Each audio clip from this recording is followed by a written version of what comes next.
锦妃轰毙那晚，小的正在迎阳门当值。出事后，晋王侍卫宋希文还未被大理寺收监，便被皇后抓去了玉成寺，又命小人偷偷将尸身送出了宫。你又怎知是皇后所为？皇后岂能召见你这个小小禁卫？是小的干爹万喜给小人传的话，他只给皇后办事儿，最得皇后的信任。你当时把尸身送去了哪里？尸身藏在夜香车下面的暗阁里面，我趁天黑送出了城，埋在了七无山的山里面。胡说！那尸身分明就在晋王府的后院里，给我放老实点！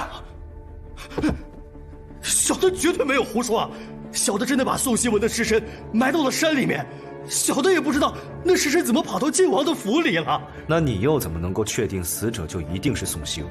宋希文常跟晋王一起进宫，小的当值时见过他。你可亲眼看到宋希文的尸身，当时形容如何？小人是准备掩埋的时候才发现，尸身有些僵硬，身上有受刑的血迹，面上没有伤痕，这才认出是宋希文。白风，带他去确认埋尸地点。是。白风，若王翰说的地方有这种草籽，那就是藏身之处了。是。走。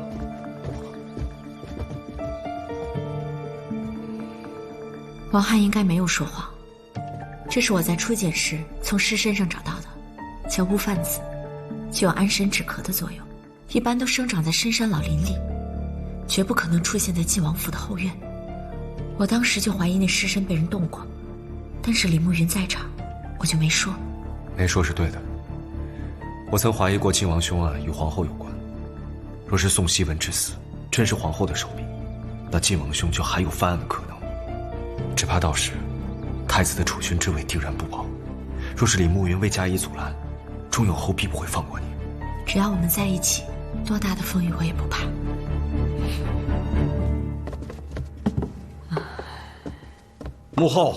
母后的身体究竟哪里不适？可传召永慈进宫。只是昨晚没睡好而已。那是何事让母后如此担忧？以致这般夜不能寐啊！坐下说。啊，谢母后。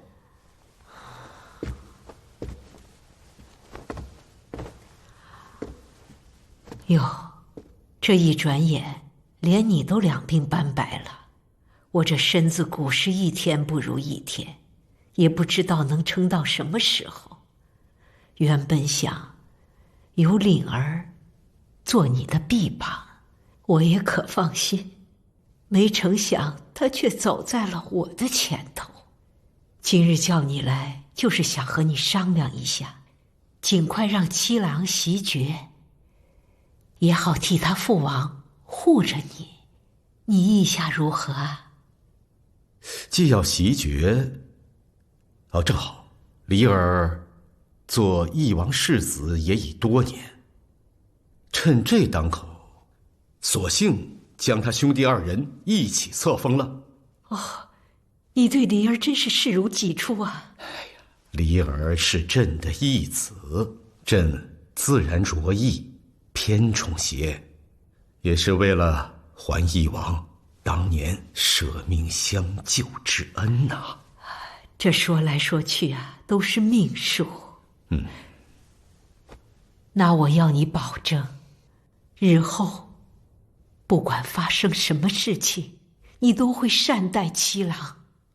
母后放心，儿臣答应母后，只要七郎不犯那大逆之罪，儿臣这一生都会保他平安。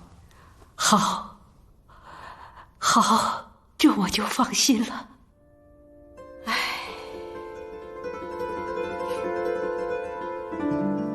小人已经全部都招了，那埋尸的地方也找到了，请殿下开恩，饶小的一命。饶你可以，但你得帮我做一件事。只要饶小的一条命，殿下说什么，小的便做什么。向成王投案自首。不行！皇后的外家耳目众多，我只要一现形，这不还是死吗？只要你肯招认，是皇后命你处置的宋希文尸身，成王自会保你到面圣。可那是皇后啊，为了皇家的体面，圣上也会杀我灭口的。你一个小小禁卫，跟皇家体面有什么关系？我既让你投案，自有办法保你一命。你若不从，你从这瑞王府出去的那一刻起，就会被成王和皇后的两拨人同时追捕，恐怕死得更快一些。那我跟成王说什么？实话实说。不过，我与成王不和，你若想让他保你，便不要说我救你一事。好，我听殿下的。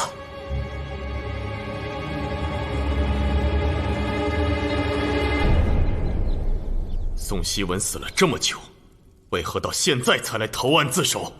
当初干爹说，是贵人吩咐，让小的先避一避，以免走漏消息。小的因家里急需用钱，才偷偷跑回来，想向干爹讨些银子，却听说干爹被抓了，才知道祸事大了。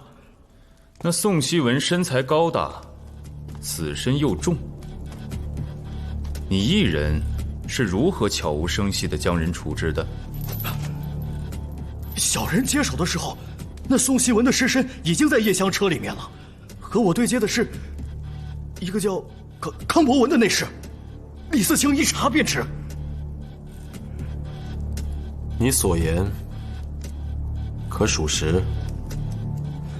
小的如果有半句虚言，天打雷劈，不得好死。好，来人，立刻将康博文抓捕归案。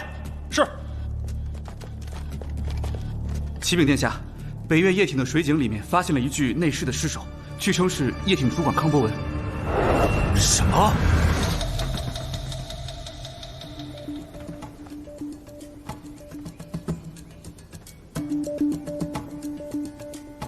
记，死者康博文，口鼻处有污泥，后脑没有损伤，额头有一块擦伤，应是坠井时磕碰在井壁上。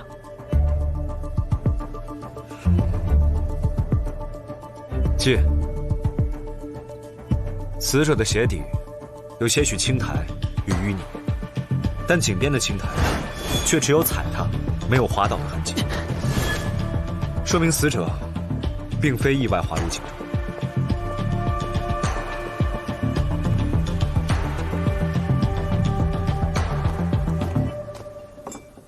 给尸身上抹些白醋，肩臂和手腕处多抹一些。若是被胁迫跳入井中，此处应该会有拖拽或者绑缚的痕迹。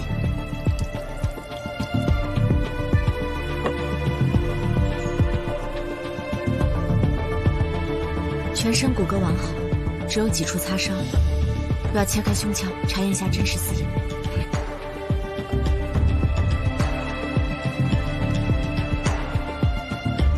住手！此人是宋希文案的嫌犯，没有本王允许，你们怎敢在此勘验？康博文是宫中内侍，太后亲命我与永慈郡主入御城司查明死因。成王殿下若是有异议，不妨请太后收回成命。你，殿下，永慈郡主的仵作之计无人能及，想必有郡主相助，此案定能水落石出。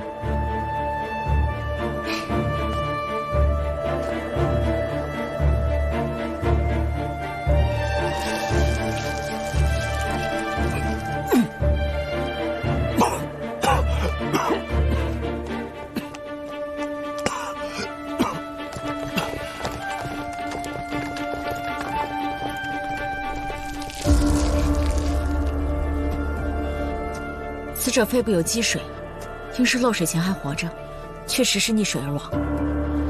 根据目前的结果，我认为康博文确实投井自尽。在这后宫之中，能够轻而易举让外戚封口康博文自尽之人，只能是凤仪宫那位人。皇权总是迷人眼，更何况还是位爱子心切的母亲。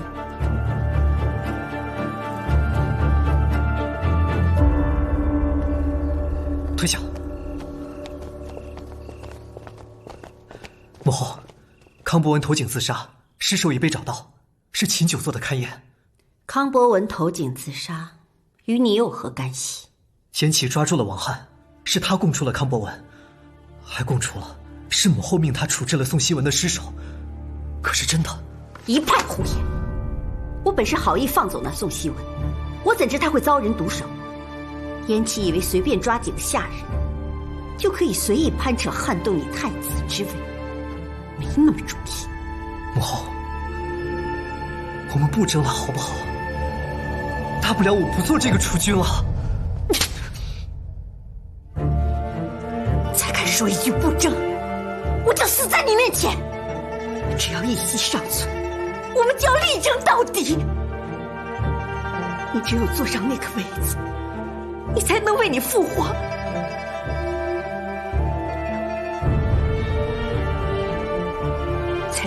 皇对我们的冷淡讨还公道。母后，别生气了。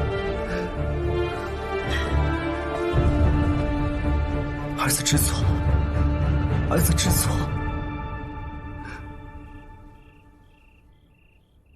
你眉眼间的神情最是像他，他如果见了你，一定会心生欢喜。母后，你在说什么？他是谁？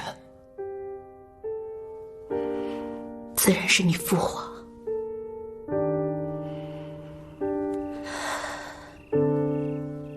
彻儿，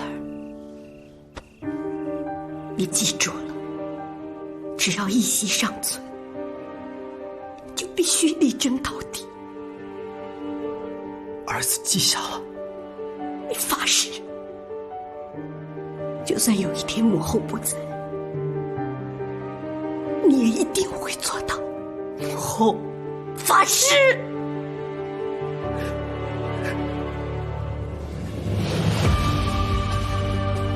皇天在上，天彻在此立誓，哪怕只有我一人独活于世，也要力争登雍纳魁。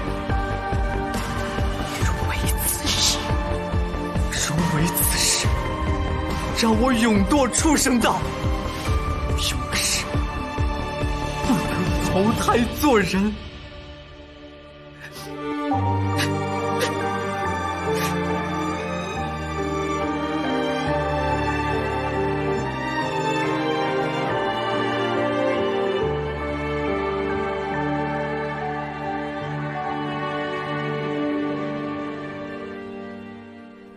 朕承天命，奉至尊，册立瑞王世子燕池承袭瑞王位。瑞王燕池前功克肃，敬奉天地，行奉天地之礼，得举宗庙社稷。今以燕池为瑞王，是行亲王印绶，世袭罔替，皇恩不绝，钦此。瑞王燕池，谢圣上龙恩。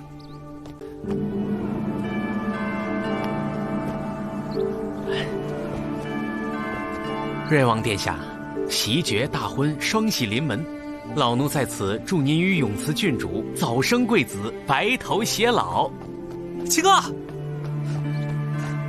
七哥，我也袭爵了，我成义王了。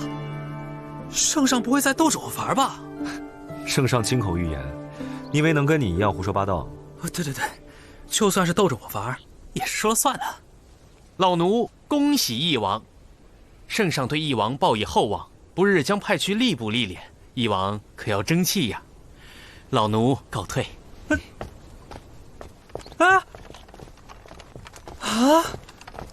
我还要去吏部任职啊！就我这性子，哪里坐得住啊？这不是要煎熬死我吗？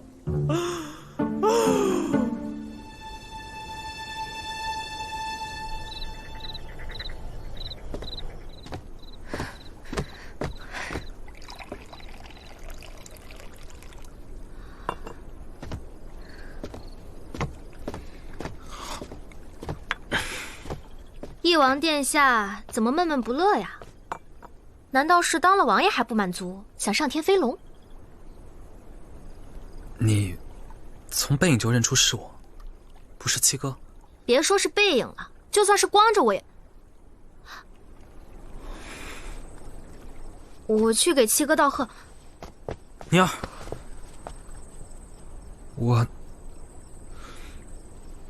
你可以再看看我吗？看看你？啊，你是想让我夸夸你是吧？你这亲王服甚是威风啊，这颜色也衬你，很是英气嘛。我是说，你也可以再看看我。以前，京城遍地皇室宗亲，唯独多了我这个外人。如今，我也袭了王爵，圣上又颇为看重。你嫁给我，不能说锦衣玉食，至少吃喝不用愁，不用受人白眼。我心中，也绝对不会有他人。我知道，可是三哥的眼睛至今还没有好。我知道，我可以去求圣上，他不管要什么补偿，我都能竭尽全力的给他。唯独你，我给不了。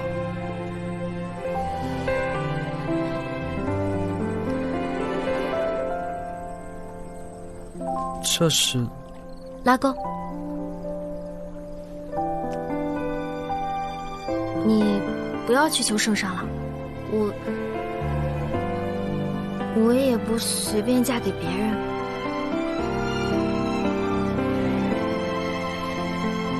一言为定。一言为定。宁儿，是你来了吗？他没来。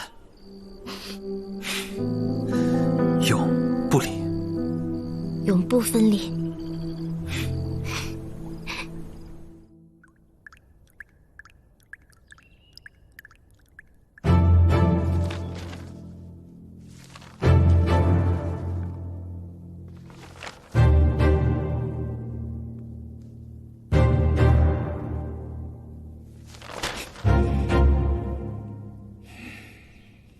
宋希文，万喜，康伯文。哼，好啊，很好。朕的皇后竟然如此能干。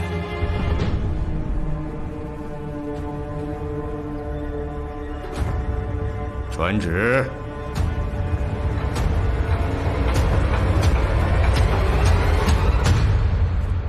皇后赵氏旁获邪言，行止失序，以致宫闱之内乱象频生，暂除赵氏6宫整肃之权，禁居于凤仪宫，服用灵给，皆同庶人，以清心静思之用。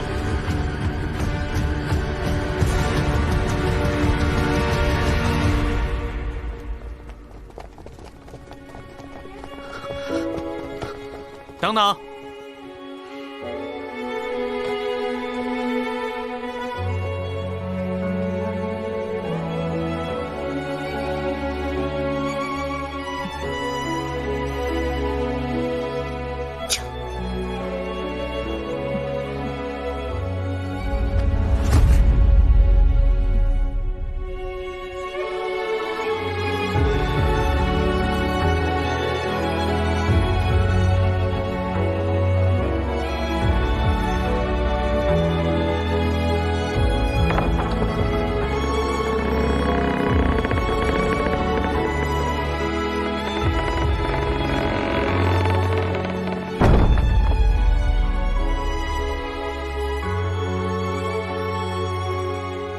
楚君为子不孝，不行劝阻之责，禁足东宫直至大婚，婚仪从简，以示惩戒。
父皇说明日不必去问安，委屈你了。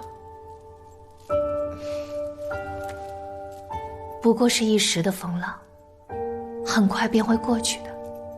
但愿这风浪可以早日平息。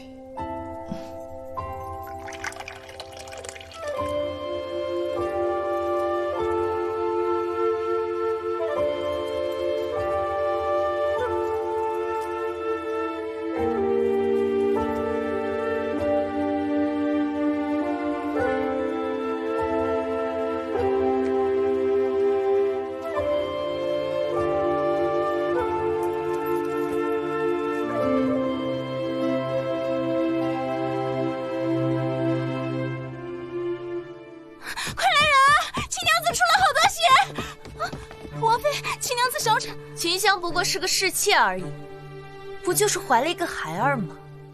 请什么太医？回去！怎么回事？殿下，求您救救秦娘子，秦娘子要烧产了。王爷，那秦氏老大不小的人了，怀着身孕还非要去水边玩耍，奈何青苔太滑，摔了一跤，孩子恐怕保不住了。王爷，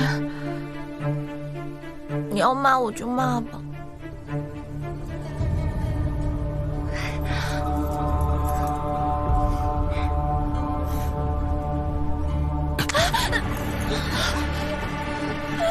我说过，不要在我面前说花样，要不要他死，何时让他死，只有本王说了算。你若再搞不清自己的位置，就去地下陪那该死的冯章吧。王爷，是你！冯成斌，你若真的聪明，就该知道何时闭嘴。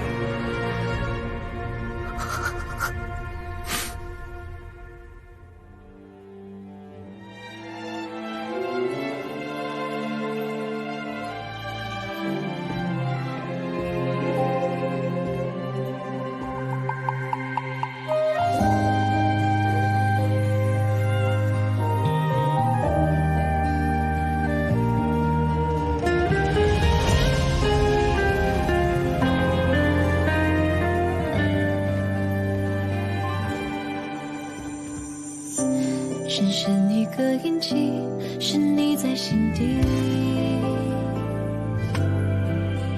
偶尔有些痛，搅动着回忆，变成我的刻骨铭心。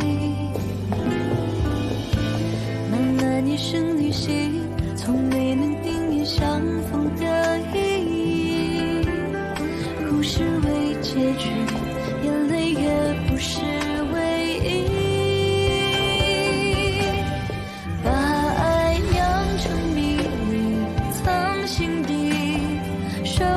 擦肩的光阴，当我老去，再慢慢回忆，把爱酿成一拜天地，藏心底。若你解开谜底，和你一起走完这旅行。二拜高堂。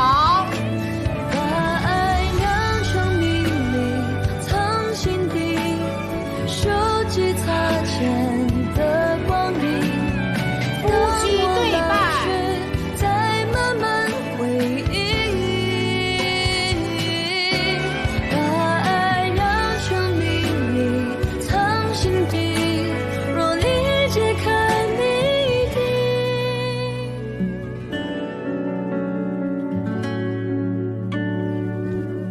三哥这药劲一会儿摘一会儿带的，这演技到底是好了还是没好啊？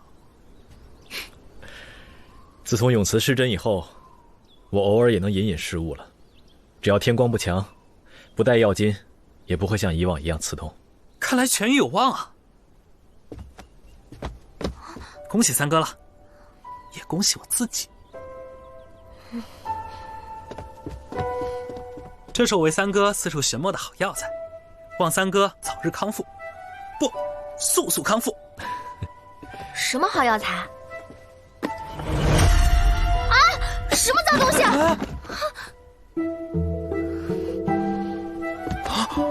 我的药啊！我好不容易找到的，以毒攻毒，好不好？用这些毒物攻克，说不定三哥眼疾明日就好了。以毒攻毒，这些蜘蛛、蜈蚣、苍蛇的，三哥吃了还不得死了？那眼睛还怎么好啊？宁儿，不要动怒，阿离也是为我好。阿离，多谢你这些毒物。走吧，随我一同回府，稍坐片刻，陪我喝杯酒。不瞒三哥，近日圣上心情不大好，总是盯着我学习吏部事务。待圣上肯放我一马的时候，我定去府上叨扰一二。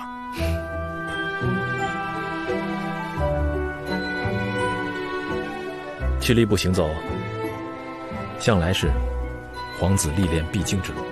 阿离能被圣上如此看重，多少人求之不得呀。好了，学你功课去吧，别再找这些乱七八糟的东西给三哥了，影响眼睛恢复。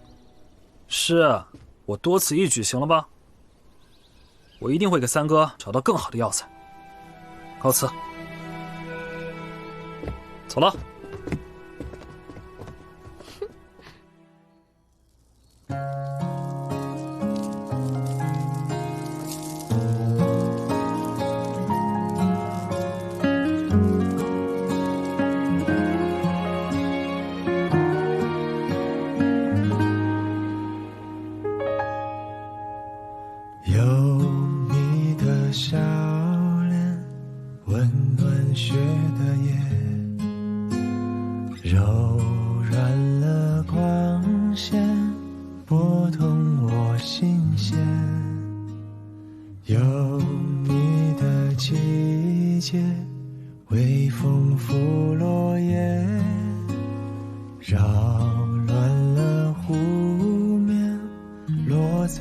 这是你做的？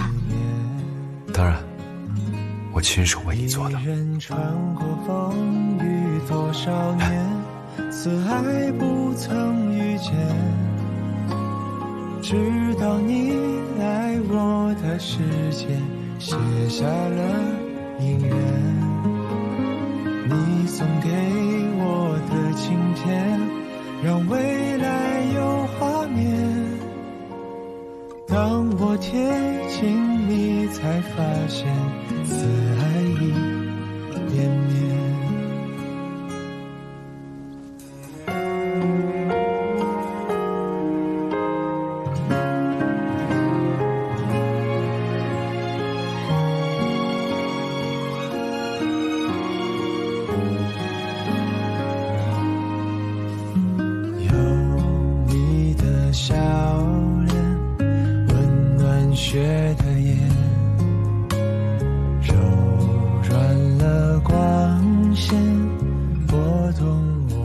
心心付心心，结爱无再深，作结行义结，结尽百年约。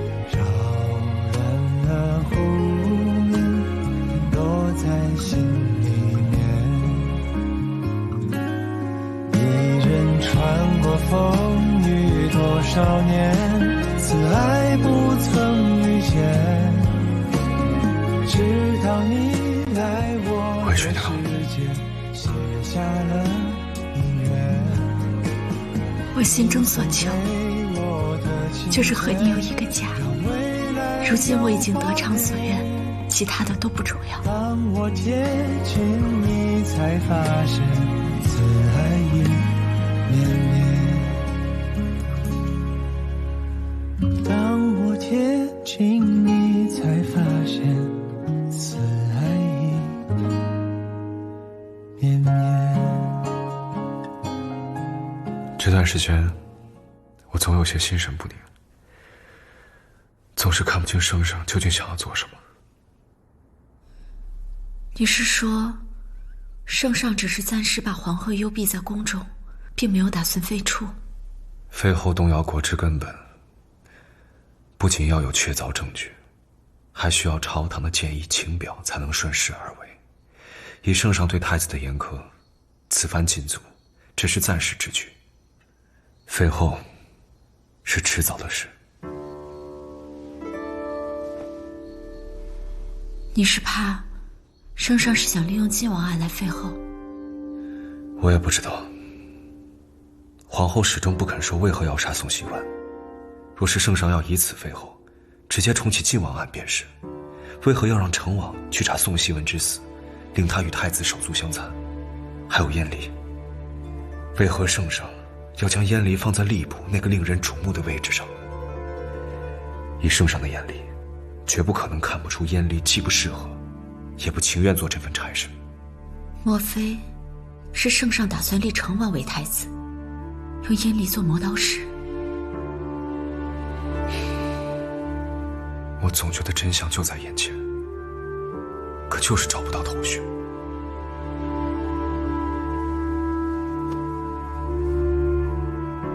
想不清楚就先不想。太后告诫过我，让咱们离那个位子远一些，想必是已经料到那会是一片乱局，提前让你袭爵，就是给咱们的护身符。是啊，以圣上对朔溪君的忌惮，若不是太后忌言，我恐怕也没有那么快就能袭爵。可若是燕齐做了新皇，你这个王爵，怕是也护不住咱们。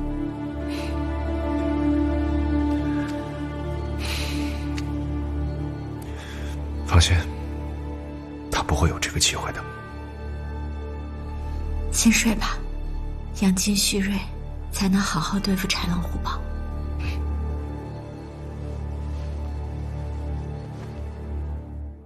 母后私自放走宋熙文，实属不该，但母后行事端方，绝不可能害人性命，定有奸人作祟，还请父皇明察。是否有奸人作祟？自己看。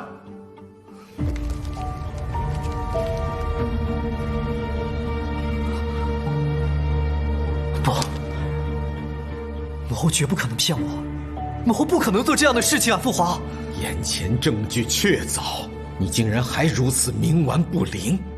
我问你，禁闭这些时日，你可曾有一时反省己身？儿臣怠惰阴循，愧对父皇教导。但母后身为六宫之首，实无理由去杀晋王身边的一个侍卫。那王翰身为禁卫军，竟敢私自出逃，如此言而无信之人，正言绝不可信啊！父皇，哼，那依你所言，朕还能纵容这奸佞污蔑朕的皇后不成？在你眼中，朕就是不明事理、任人摆布的昏君。儿臣不敢，儿臣一时失言，还请父皇恕罪。父皇，父皇息怒。皇后犯下如此重罪，太子哥哥关心则乱，也是难免。但正人正言皆在此，太子哥哥也该好好想想。那康伯文在投井自尽之前，曾受皇后召见。若非皇后施加压力，他放着掖庭主管不做，好端端的为何要投井自尽啊？你闭嘴！燕齐，此事定是你在暗中捣鬼！放肆！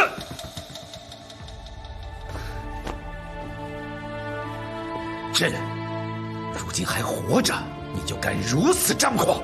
若有一天你真的坐上了这个皇位，你弟弟们可还有活路而言？儿臣自知鲁钝，却从无恋权之心。今日殿前失仪，是因不忍母后遭小人陷害，儿臣甘愿受罚，只求父皇莫听小人之言，早日还母后清白。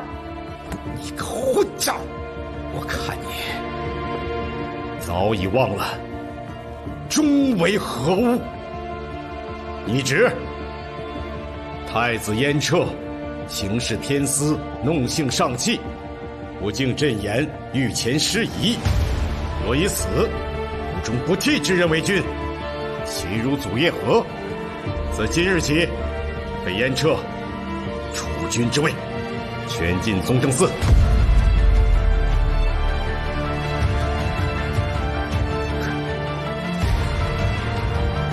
儿臣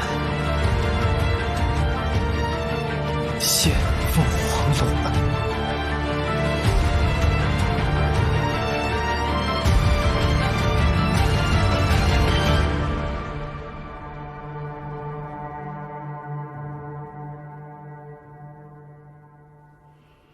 让开！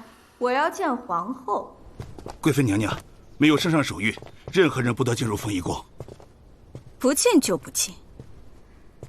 那我隔着门说几句，总行了吧？可怜哦，你被拘禁在此，连自己儿子丢了储君之位也无从得知，真是让人心痛啊！你在胡说什么？彻儿是圣上唯一的嫡子，谁都不能撼动他的储君之位。别人是撼动不了，可圣上要废除太子，一纸诏书不就行了？可怜太子，哟，我如今该称是二皇子。你闭嘴！可怜二皇子从此只能在宗正寺清苦度日，你的后位怕是也保不住了。你们母子从此再无相见之日，你可要保重，莫要太伤心了啊！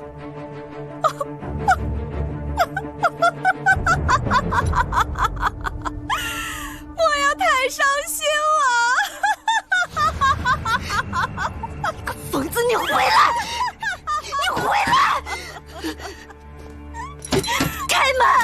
开门！我要见圣上！开门啊！我要见圣上！我要见太后！开门啊！开门！母后，妾身见过母后。赵玉，你怎么在这儿？彻儿没有被废除，是不是？是不是？承蒙圣上开恩，特许妾身入宗正寺前拜别母后。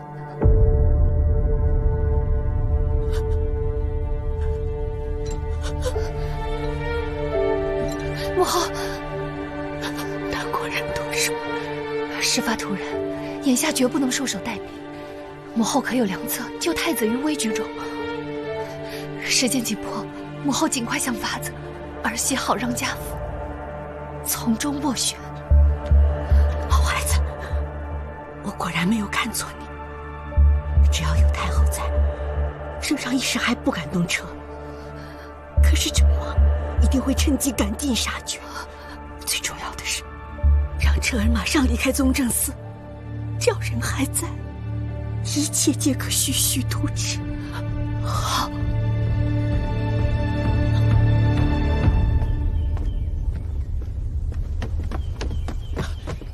恭喜殿下，痛快！父皇终于把那个窝囊废给圈禁了。谢天谢地，主子总算是熬出头了。那个女人，今日可还安生？王妃进宫给贵妃请安去了。这个时辰还不回来，待我坐上储君之位，迟早把她废了。彻儿的事，你就不想给我一个解释吗？儿臣知道母后因何生气，您怜惜子孙骨肉，那是他们的福分。可这彻儿之才，实在是不堪大位。君若臣强，势必会引发朝堂动荡。时间拖得越久，局面会越发难以收拾。你说的这些，我也知道。可自古以来，被废的储君，有几个有好下场的？彻儿生性散淡，绝无争权之心，只求陛下放他一马，远远的发配便是了。如果囚禁在宗正寺，他怕是难逃一死啊！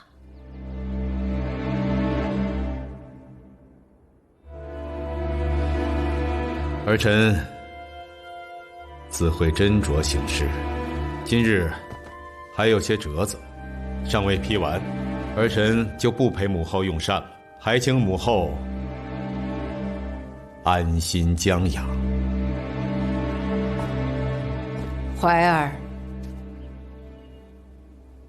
皇后被禁足凤仪宫，素贵妃对后宫之事一时也难以上手。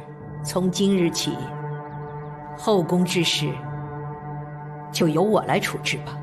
那前朝之事，也请母后不要忧心。正该如此。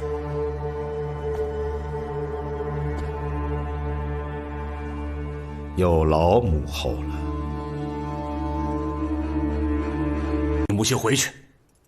娘在门外等你。母亲。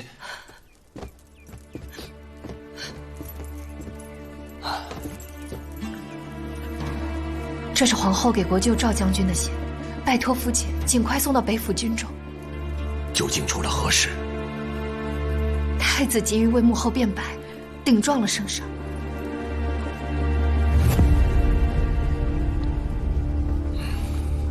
父亲，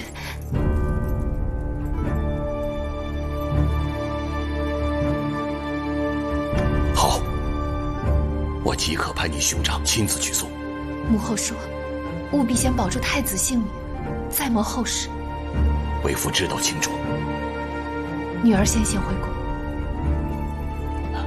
玉儿，你一定要陪太子在宗正寺圈禁吗？他在哪，女儿就在哪。好吧，你去吧。待一切安排好之后，我派人给你们那边递消息。玉儿，谢过父亲。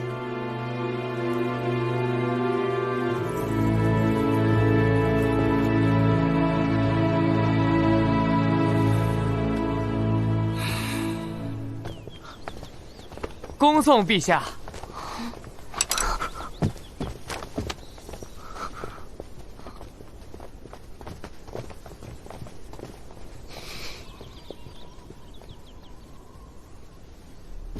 随哥儿，你可还是害怕你父皇？那你能不能告诉嫂嫂，你在怕什么？父皇很生气，母后和太子哥哥会不会死？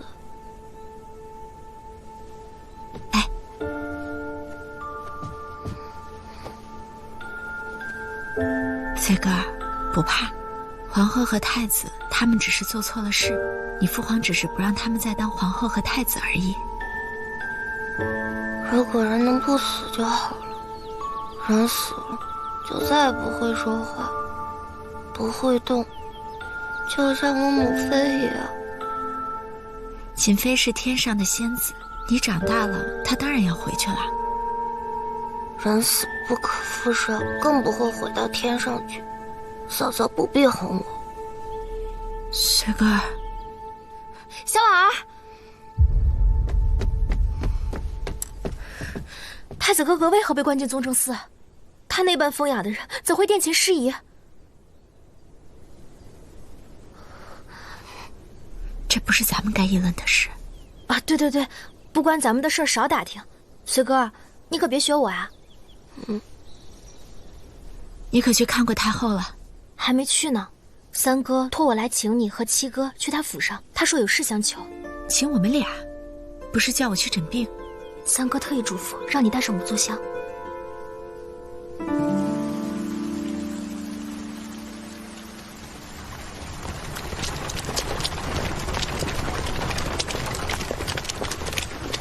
殿下，他们来了。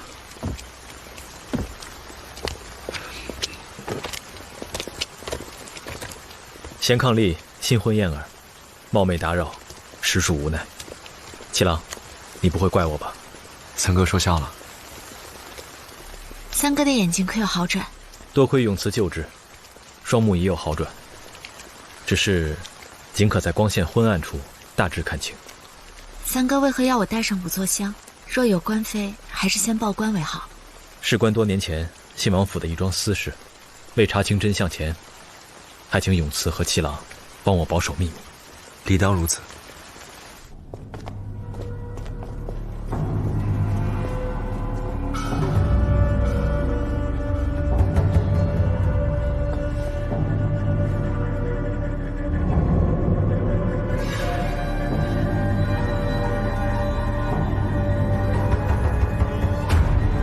母妃，孩儿带七弟和弟妹来看你了。这是先信王妃的遗函。这么多年来，我竭尽全力保存母妃的尸身，却只能立即于此。三哥可是要我剖验王妃的尸身，为何？因为我要知道，我母妃究竟因何而死。请用词助我。三哥不必如此，用词定尽力而为，只是探查死因，难免对尸身有损，三哥还是回避为好。无妨，斯人已矣，肉身终将成尘，真相才是对我唯一的慰藉。母妃在天之灵，定会知我心意。况且，弟妹只怕还不知晓，先嗣出阁前，亦曾随药王学习制药之计1年之久，算与药王有半师之分。对于生死轮回，早已看淡，更不会介意身后之事。用词与先系王妃有同门之谊，用词荣幸之至，我必定竭尽所能，使先王妃的死因拨云见日。多谢弟妹。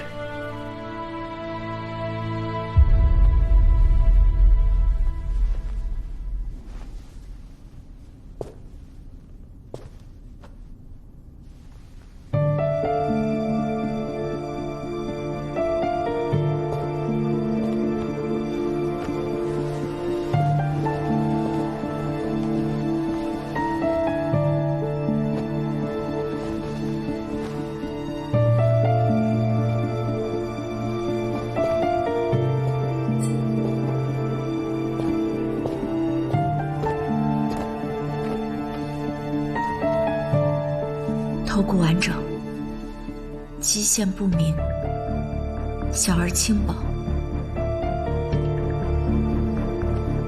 盆骨宽大而矮，盆骨壁线薄，侧壁平直而浅，盆腔短而宽，呈圆筒形，尸骸保存完整，生育痕迹明显。三哥，王妃过世时不过花信年华，你既怀疑先王妃的死因，那她去世前有何异样？那一日，母妃进宫，去给皇后送她亲手配制的伤药，起更后才回到家中。她一进门，便将自己关在卧房，我不放心，便偷偷进去看她。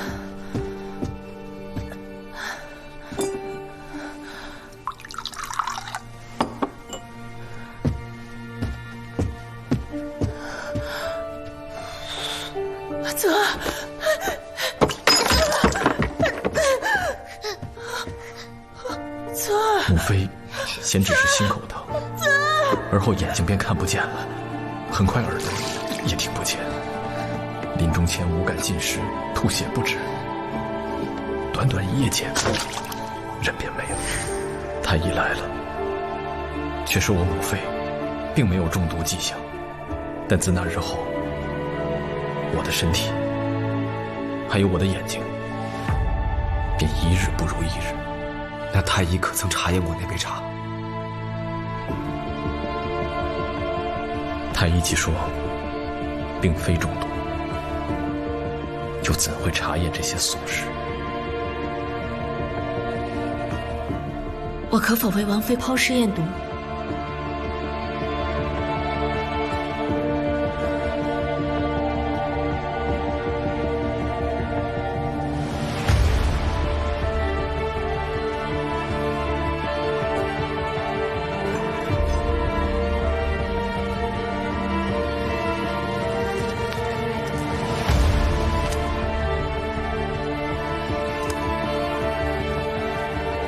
这骨质颜色实在太过暗淡。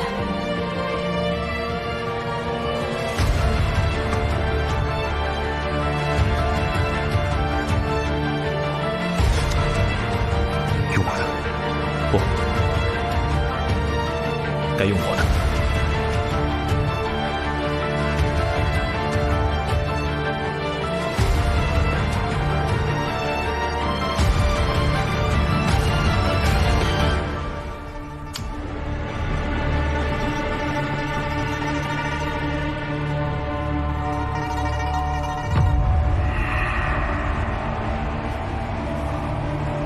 王妃果然是中毒身亡。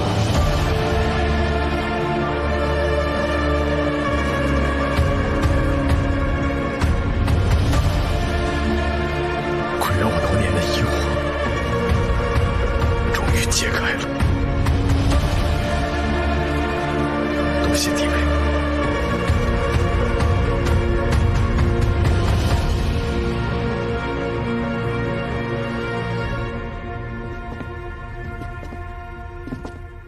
此香清冽淡雅，颇有寒梅清幽之意。此是用沉水香、丁香、蔷薇水调制而成。正是。此香名为返魂梅，是仙慈生前最爱的香韵。弟妹若是喜欢，我再调些送给你。三哥，你的眼睛还是不能过于操劳。仙慈自我幼时便教我制香、品香，如今我每每调香时，便恍如母妃就在我身边。三哥还有王妃的记忆未减，已胜过我许多了。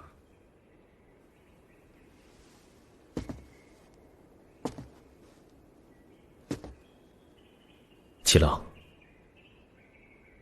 你可曾怀疑过令堂的死因？三哥这是何意？我母妃亡故不到7日，你母妃便因生产血崩而亡。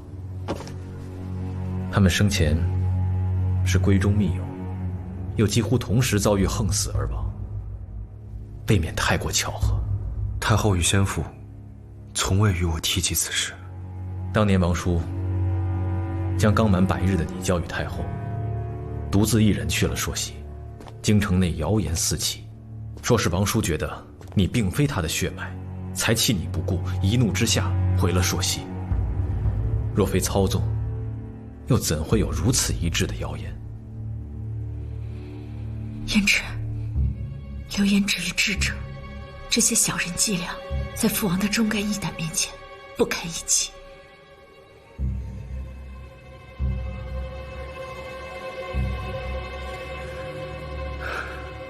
三哥，你言下之意，母妃是被人陷害？我空有疑心，并无实证，种种因由，还请七弟与永慈帮我查清真相。三哥既怀疑2位王妃的死因多年，那可对行凶人的身份动机查出一二。自从先言追随母妃而去，我这个眼盲体弱的闲散宗室，纵有再大的疑心怨恨，也无能为力啊。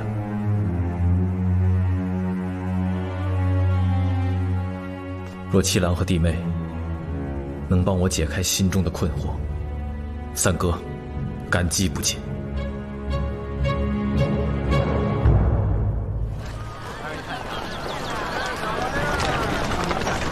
胭脂，女子分娩如过鬼门关，即使不用毒，能够置人于死地的手段也有很多。母妃已往生多年，我现在开棺验骨，也很难查出死因。若真如三哥所言，不妨顺着先信王妃查下去，以免闹得母妃芳魂不宁。你可知道先信王妃当年进宫送药，是送给谁的？是当今圣上。圣上当年重伤归来，若不是先信王妃进宫送药，他可能就活不过来了。就是说，给母妃下毒的人，不仅有可能是皇后，还有可能是圣上。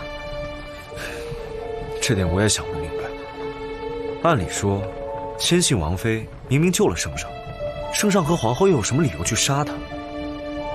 或许是因为先姓王在朝中结交甚广，圣上又重伤初愈，想要稳固政权。也不对，那何必要对先姓王妃动手？哎，算了，线索太少了，我也无从查起啊。太多的事都与这宫里有关，不如先顺着晋王兄的案子查下去。今日随哥主动跟我提起了瑾妃之死，我看他的神情与往日大不一样，好像是想起了什么，但又不敢说。这些事，我想多进宫陪陪太后和随哥。发生这些事，他们心里最难受。唉，还有一事，刺杀父王的蒋和英，的确是燕齐的人。燕齐这些年没少送银子给他培育死士。当年圣上准他回到家乡黔州担任总兵，估计也是燕齐在背后运作的结果。真是狼心狗肺！就算不念及你与他的兄弟情谊，瑞王也是他的叔父啊。天家无父子，更别说叔侄了。不过，到底是成王擅作主张，还是圣上授意，已无从得知。若真的是圣上授意，我们一时还动不了的。得先想个办法，让燕齐失了圣心才行。这点你放心，我已有盘算。如今他争储有望，正是野心勃勃之时，定会利用王翰的证词，力争废后，对太子斩草除根。只要他敢动手，便是我收网之时。殿下，这是刚炖好的当归羊汤，趁热用下吧。我喝不下，先放着吧。那晚些用了。好。母后还特意叮嘱臣妾，要给殿下按令进些药膳呢。你去见过母后了？母后没再受苛待吧？母后是心智坚毅之人，如今又是太后重掌公务，没人胆敢克扣母后的分例。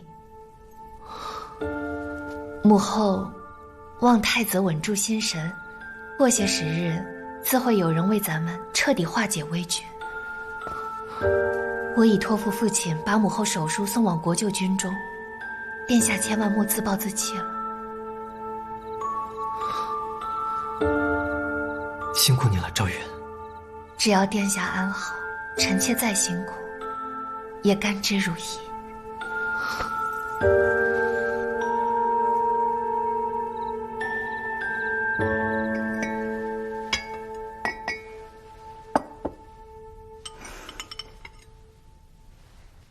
臣妾为陛下炖的田羹，炖了足足2个时辰，就等着陛下今夜过来，可算被臣妾盼到了。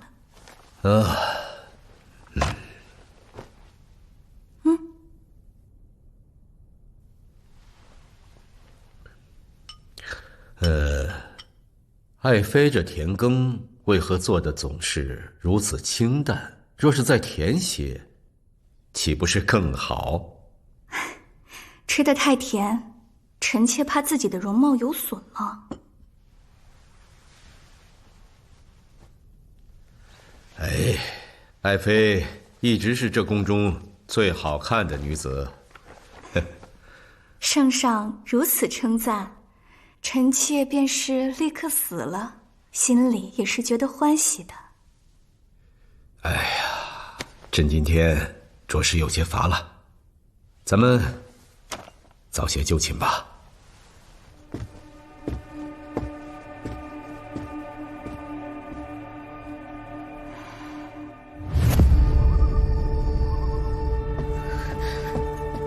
殿下，殿下，该起了。殿下，接应的人就在门口。舅父来接我们了，快把衣服换了，这就该走了。好。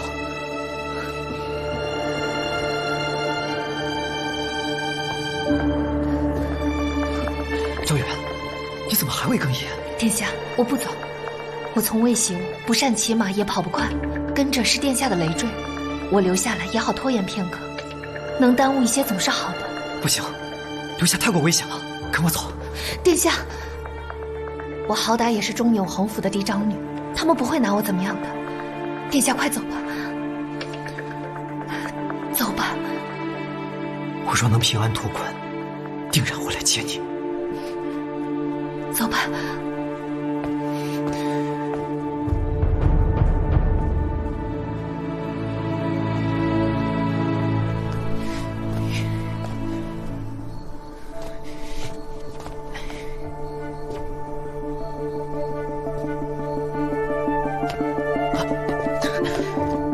参见太子殿下，事态危急，只能委屈殿下了。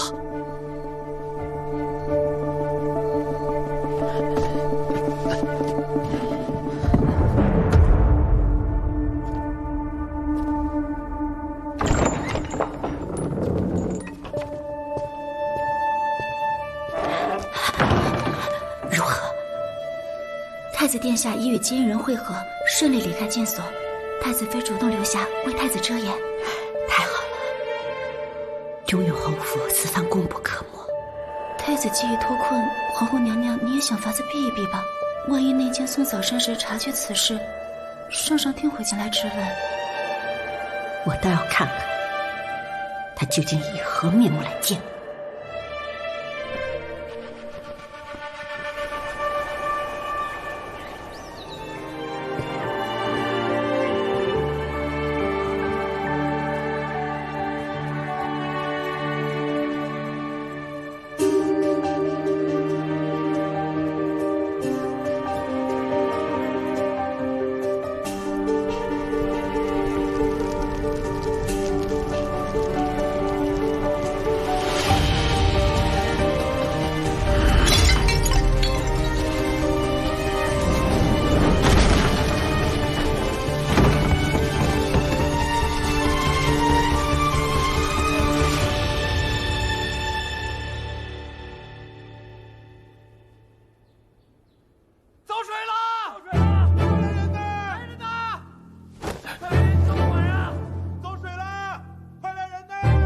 元庆，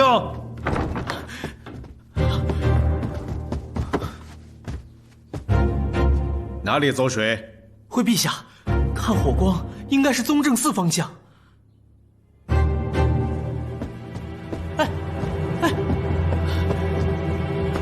陛下，别着凉了，陛下。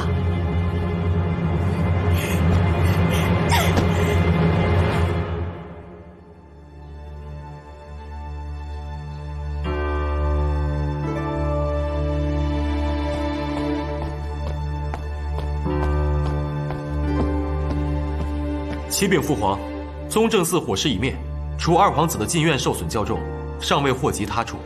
他们夫妻二人如何？二皇子妃并无大碍，可二皇子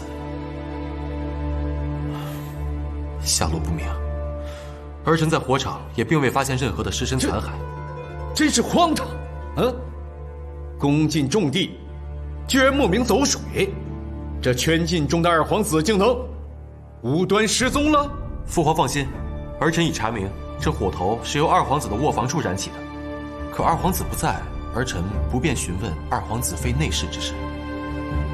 可儿臣认为，二皇子的失踪与走水一事必有关联，已命人按宗正寺人员名册清查可疑人等。敢在宗正寺放火的贼人，还能够乖乖的把名字登录在册子上不成？儿臣愚钝。老七，臣在。你可也觉得二皇子莫名失踪与这宗正寺走水一事不无关联？臣未去火场勘验，不敢妄加揣测。不过臣以为，二皇子失踪一事不宜外传，臣愿即刻出发寻找二皇子。能够在夜间潜入宗正寺的，绝非常人。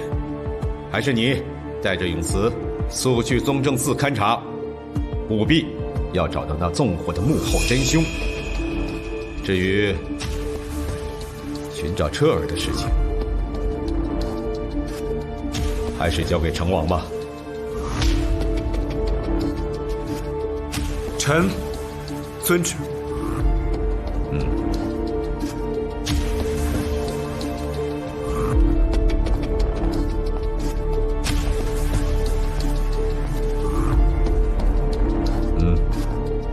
下去。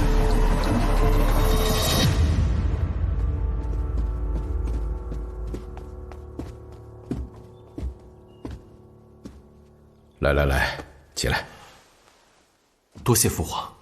朕得到奏报，赵国舅私自带了一支队伍，正在那京外蹲守。朕担心你这二哥受了赵氏的蛊惑，犯下大逆之罪，特命你速去阻拦。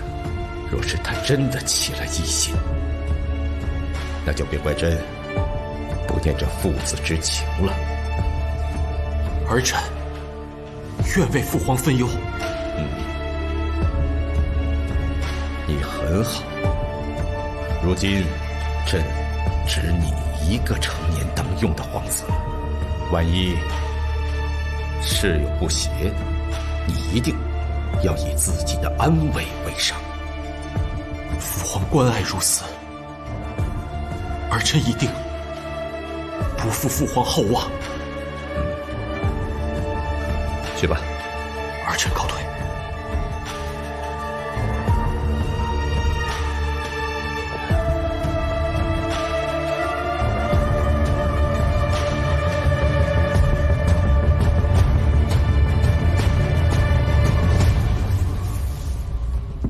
二皇子近日睡不安稳，二皇子妃便不许奴才们夜里睡前伺候。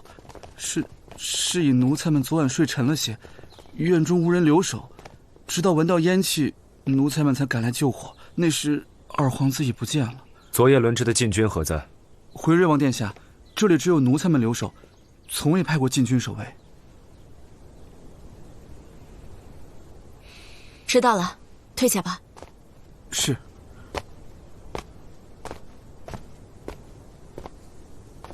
可是有何不妥？按规矩，圈禁皇子的禁院，应至少有3班禁军轮番值守。可这里连1名禁军都没有，实属反常。禁军由圣上直下，也许是圣上有意放二皇子一条生路。圣上若真有此意，尽可直接将燕彻贬为庶民，判以流刑，为何要圈禁在此？既不放人，又不严防死守，圣上这样做，更像是在欲擒故纵。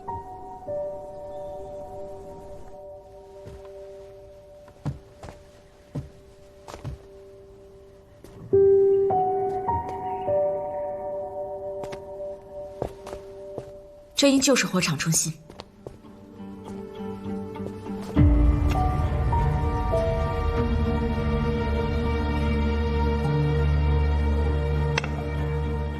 这周围并无桌基，可见这烛台并非摆放在这儿，而是被人拿来点燃为帐之后随意丢下。脂肪就在外院，内侍赶来不过片刻。起火前，二皇子就应该不在此处了。那若纵火之人是二皇子妃，秦侍女即刻出来回话，否则与叛逃同罪。他不去找二皇子，要跑来这儿做什么？因为小人得知，必先恣意猖狂。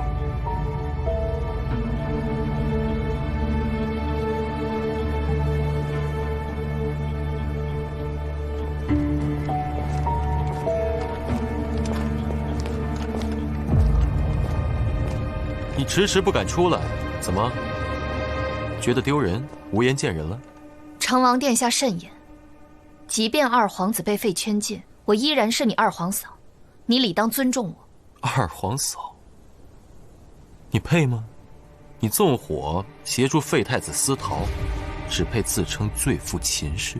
说我纵火，成王殿下可有证据？本王的话便是证据。我问你，废太子逃往何处？我收了惊吓，什么都不记得。那只能让玉成司的嬷嬷们帮你想一想了。来，绑起来。是。还戴个帽子。你无耻！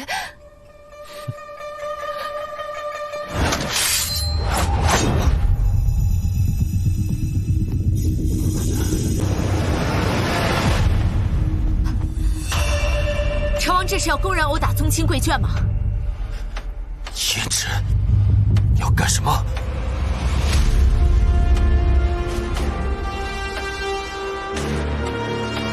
我想要杀了你。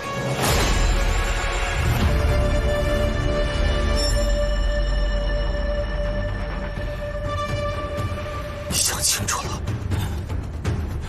亲手杀了我，父皇不会放过你。你的王府，还有你的王妃，全都会为我陪葬，为我陪葬。我放过秦氏，也放过我，如何？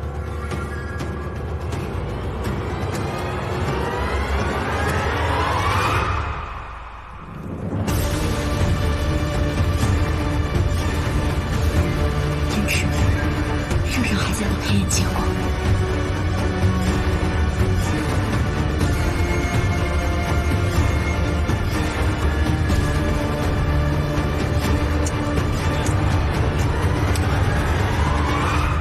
圣上亲命我与王妃勘验现场，二皇子妃秦氏乃是现场人证，理应交由本王处置。还望成王殿下谨记圣上交予你的差事，若再有僭越，本王不介意替圣上管教一二。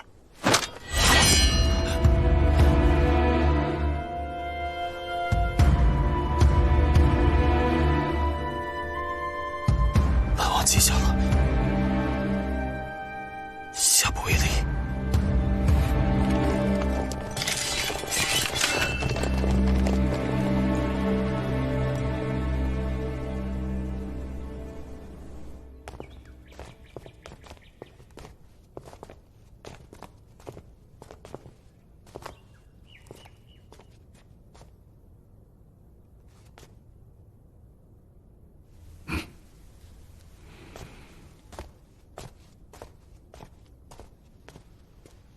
我已验过这火场，你是为了给二皇子留出逃脱的时间，才特意在早膳的时候放火吧？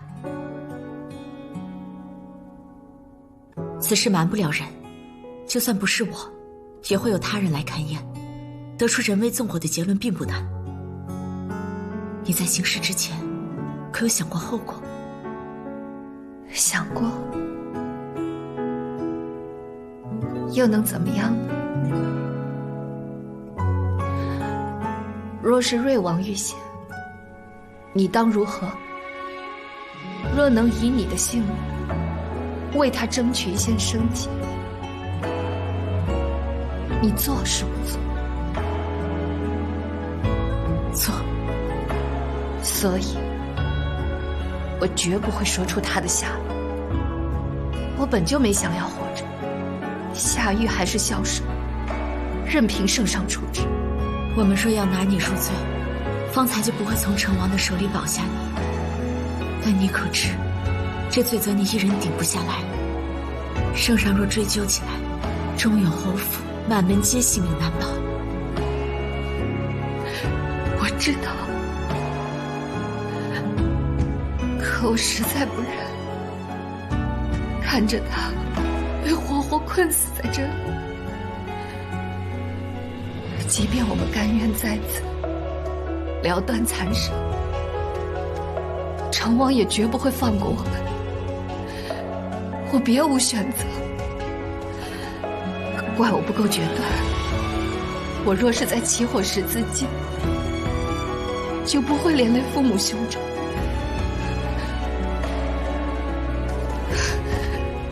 九妹妹，我求求你，只要你肯帮忙，就能保住中永侯府。只求你再等一个时辰，待二皇子安全地离开京城，你就可以告诉皇上真相。求你了。亲起来，八姐姐不用求我，就算是为了我父亲，我也不会袖手旁观。更何况，你在我心里也是受害者。我会尽全力护驾你和伯母，但伯父和兄长与太子纠缠太深，我恐怕护不住了。读者必有书，父亲即选择辅佐太子，理当承受如此结果。好，先前我因嫉妒对你心生猜忌，是我不对。姐姐在此给你赔礼了。姐姐请起，之前的事咱们就不提了，只要日后不要再心生误会就好。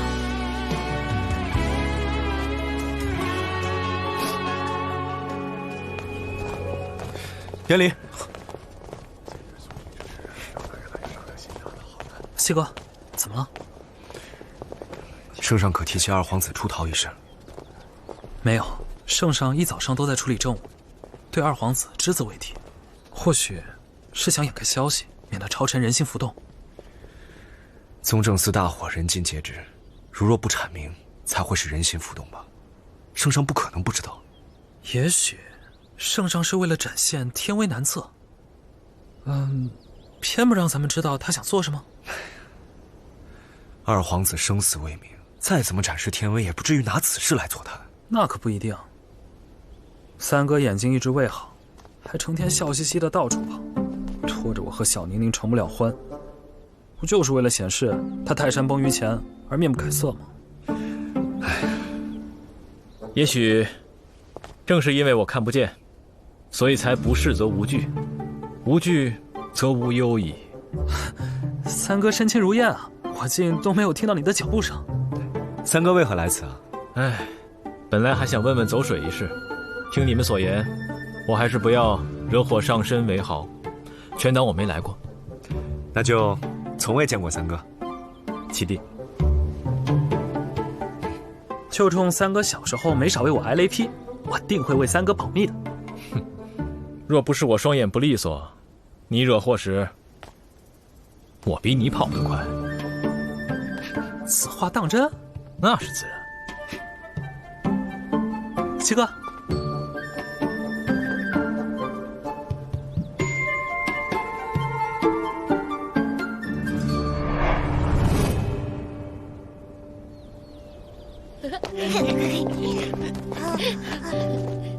你看，这个是我，那这是我。干啥？你怎么画的跟我一样高啊？就要比你高。起飞喽！飞了！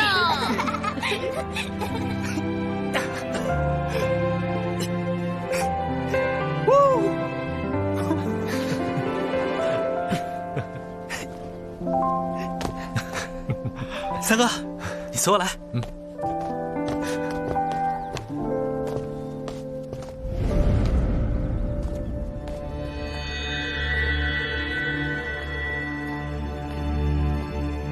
就在这儿，你摸。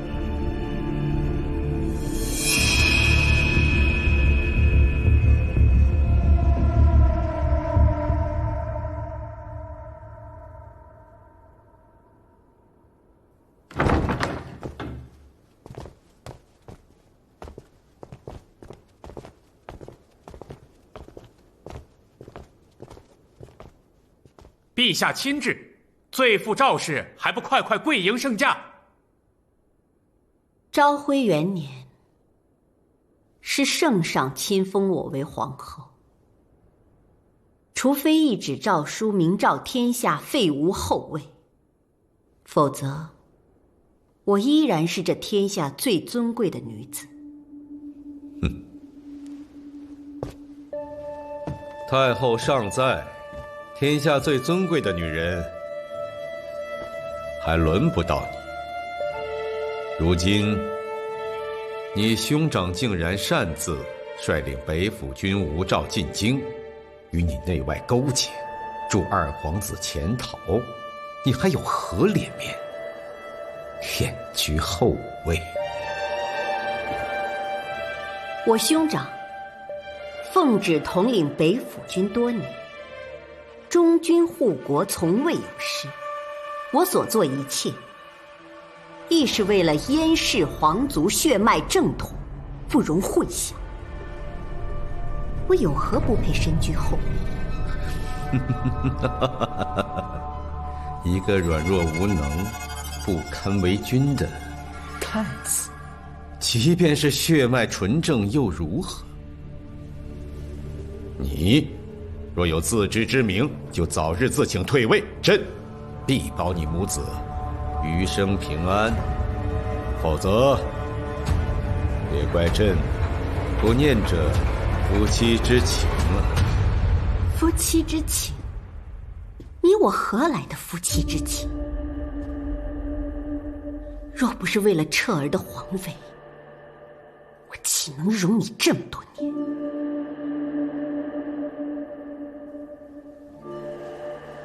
你以为只要保证你的后位不倒，再有着北府君撑腰，你的废物儿子就能夺取朕的江山？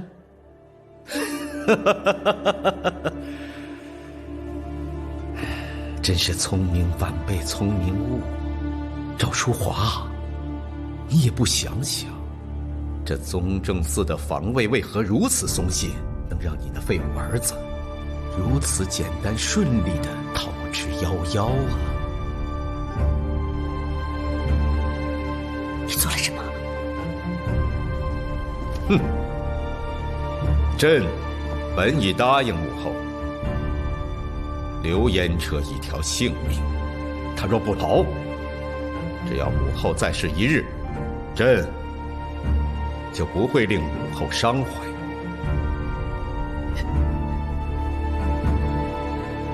可惜呀，他逃了，他不要朕的庇护，那就只好任他听天由命。我杀了你！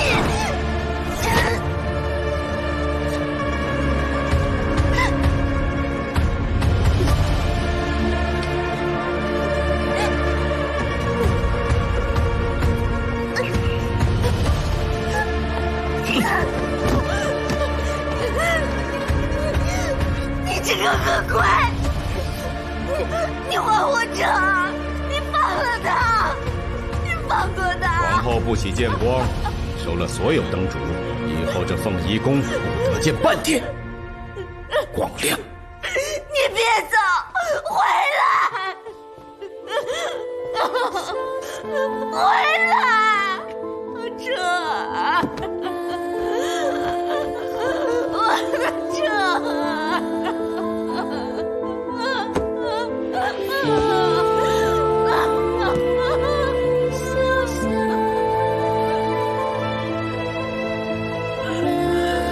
与秦氏无关，那走水之事，朕也不忍再苛责于他。只是如此一来，这秦氏在留居禁院之中，确实有所不妥。念在他才新婚不久，就受了二皇子的牵连。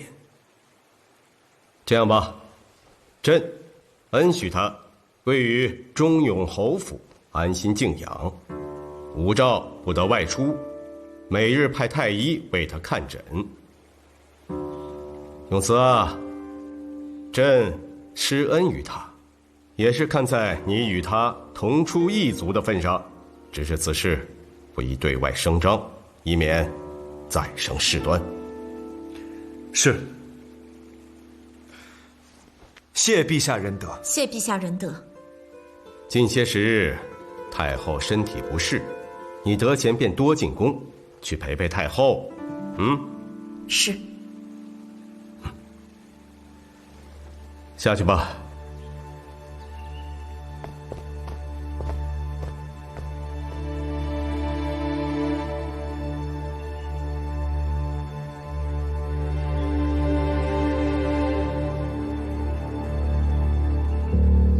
王爷王妃，请稍等，奴婢这就进去禀告。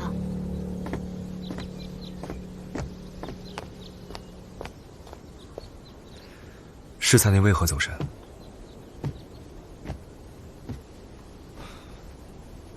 我只是觉得奇怪，圣上对燕彻未免太过冷漠。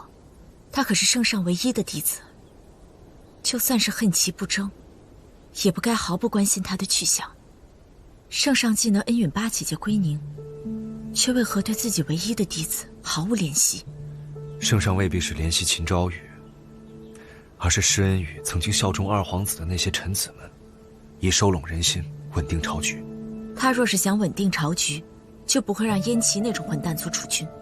圣上未必会真有这个想法，毕竟还有随哥呢。可圣上对随哥也甚是冷漠，真是奇怪，圣上对自己的亲生儿子都疏远冷漠，可唯独在燕离面前，倒像是个慈父。听皇祖母说，这也是在瑾妃出事之后，在那之前，圣上对随哥也一直都甚是宠爱。难道是因为瑾妃之死而性情大变？之前我很少回京，你若有这些想法，可以去找皇祖母问询。不过，确实是在晋王兄出事以后，圣上才对父王的疑心越来越重。看来瑾妃之死，比我们想的还要复杂。待燕齐落网之后，我再与你一同查明此事。目前尚不知此事背后的牵扯究竟有多广，你在宫中行走，一切小心谨慎。好。皇祖母脉象平和康健，只是睡得不太安稳，所以感觉有些倦怠罢了。我10几岁进宫为妃，宫里的风波从来就没有平息过，不过是走水罢了，他还吓不到我。皇祖母，若能由着您的心意再做一次选择，您还愿意进宫为妃吗？人活在这个世上，各有各的烦恼。皇祖母这一生啊，只有2次是随着自己的心意做事，至今也不知道是对还是错。可既是自己做的决定，那便无怨无悔。即便是自己做的决定，也未必是自己想要的结果，这也是造化弄人呐。就像我八姐姐，若非圣上开恩，恐怕她这后半辈子就要在晋园孤独终老了。婉儿，祖母告诉你，宫里的事不要插手太多，你和小七关起门来过自己的日子，你父王就小七这么一点骨血，能避多远避多远。婉儿定会铭记在心。哦，随儿在外面玩，你去找找他，他可天天盼着你来呢。是。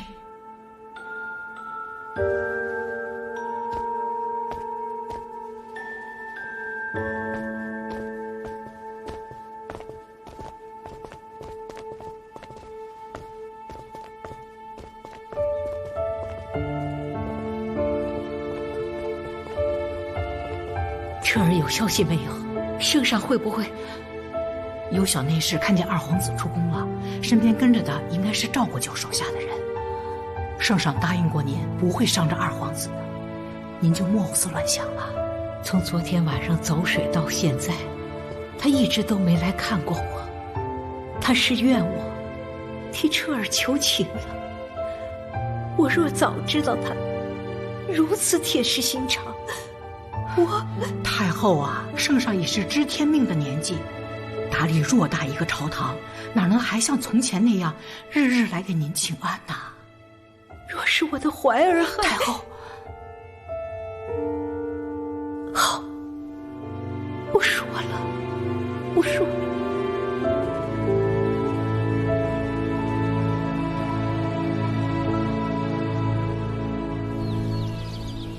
父亲，圣上竟然恩准雨儿归家养伤，这究竟是何用心啊？住口！呀，是雨儿要回来了吗？你先去把雨儿的院子给收拾出来。侯爷，那雨儿回来了，以后还是储妃吗？废太子已经跑了，何来的储妃呀？我可怜的女儿啊！赶快送你们夫人回房间。是，夫人，走吧，夫人。你也年岁不小了，为何遇事还是这么沉不住气？是孩儿关心则乱了。可是父亲，忠永侯府的荣辱全系于东宫一身啊！胡说！我们全府上下的生死都在圣上手中。圣上放玉儿回来，就是为了警告我们不要参与此事。若再有异心，圣上就会将我们满门抄斩。难道父亲就甘心坐以待毙吗？朝中谁人不知道您就是太子党的领军人物？圣上以后绝对不会再重用您了呀！父亲，难道您就眼睁睁地看着咱们的爵位，还要努力的一切付诸东流吗？趁现在还来得及，咱们立即传信北府军中，索性助太子反了。逆子！秦家的爵位都是因忠勇而来，若无忠心，还能立于朝堂之上吗？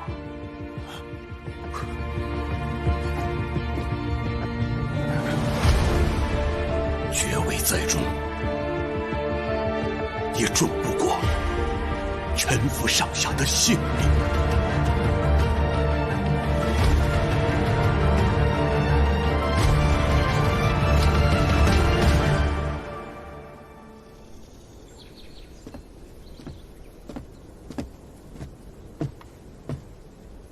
翠根，嫂嫂，怎么了？不开心吗？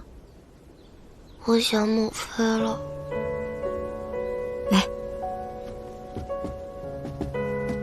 翠根儿，嫂嫂的娘亲和爹爹也都故去了。我想他们的时候，就和天上的星星说说话，这样心里就会好受很多。嫂嫂相信他们去天上了吗？嫂嫂相信。虽然我不知道这天上有没有仙子，我娘亲骂我和爹爹的时候也都很凶，但是我知道，他们都是这个世上最疼我的人。无论他们现在在哪儿，都会希望我和从前一样，平安喜乐。可是我没有爹爹，只有父皇。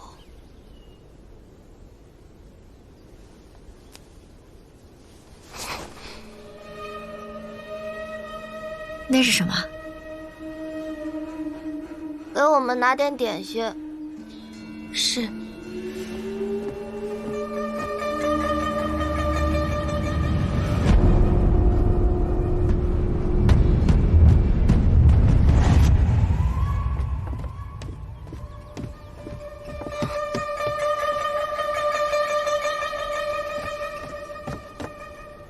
嫂嫂，你可信我？嫂嫂信你。那我告诉你，之前我不会说话，不会写字，都是装的。发生什么事了？你为何要装成那样？因为我看见父皇杀了母妃，是父皇，不是晋王兄，我亲眼看见的。你是怕被圣上知道，所以才装傻的。以前父皇对我像对离哥哥那样好，但从那日起，父皇看我时眼睛总是黑黝黝的。父皇现在的脾气越发不好，他若知道定会杀了我。嫂嫂，你相信我。嫂嫂信你，翠根放心，我和你七哥会保护你的。皇祖母说你是大周最厉害的仵作，我把一切都告诉你，你和七哥能不能帮帮我？我不想母妃和晋王兄死得不明不白。嫂嫂答应你。那一日，我本该与皇兄们一起参加后院的观书宴，晋王兄和我约好，到时要送我一件礼物，但我不喜欢那种大人的宴席，便装病没有去，溜到含光殿翻看母妃的收藏。谁知父皇竟和母妃提前回来了，便赶紧躲在幔帐后头。想问你，这本册子从何得来？你究竟有何图谋？陛下不妨告诉臣妾，为何陛下的字迹与册页上截然不同？朕不是告诉过你吗？朕曾经受过伤，伤了腰背，连带手臂，那字迹自然会有变化。我从未见过父皇气成那样，吓得捂住耳朵。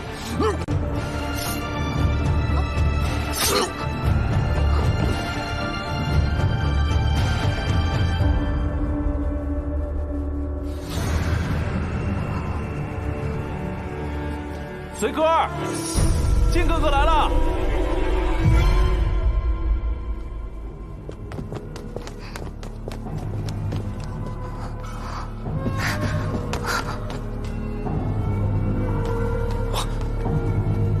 快去叫太医！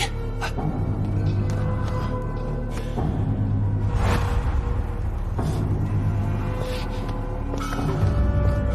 你什么都不知道，跟谁都不要说，什么都别说啊！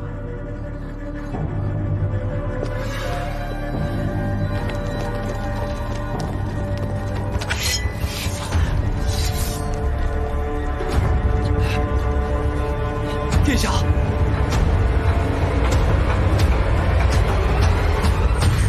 都怪我，若我当时敢冲出去，母妃就不会死了。如果我没有忘记和靖王兄的约定，靖王兄就不会受此冤屈。不许这么想，翠哥儿，你记住，你母妃的死跟你没有关系，靖王也不是因你而受累。嫂嫂给你保证，我和你七哥一定会查出圣上为何会杀害你母妃。谢谢嫂嫂。乖。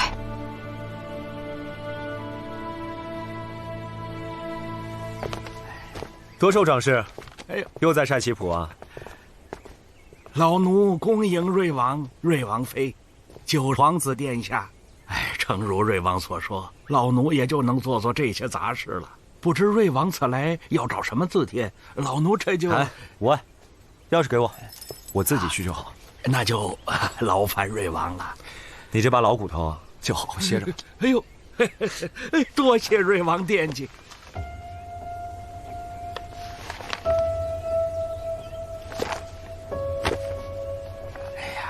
这些棋谱都是些启蒙用书，为何还要长氏亲自打理？瑞王妃有所不知，这几本棋谱虽不是什么大家之作，却是圣上的心爱之物。圣上为何会喜欢这些小孩子看的书？圣上于棋道之上堪称天才，常说棋之奥义根本在最浅显的道理之中，万变不离其宗。这几本启蒙之作，足以令圣上在世间罕有敌手了。那莫非圣上是故意输给太后和大长公主的？想必是圣上的孝心所致吧。可惜圣上如今忙于政务，无暇再翻阅棋谱，亦不用书法技巧了。自老奴被调来这里，玄机阁已经很久没再收录过圣上的墨宝喽。多谢长氏了。哎，请。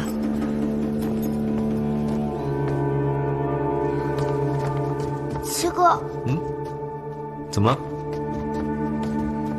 帮我拿最上面那卷。哪个？角落那卷。这卷。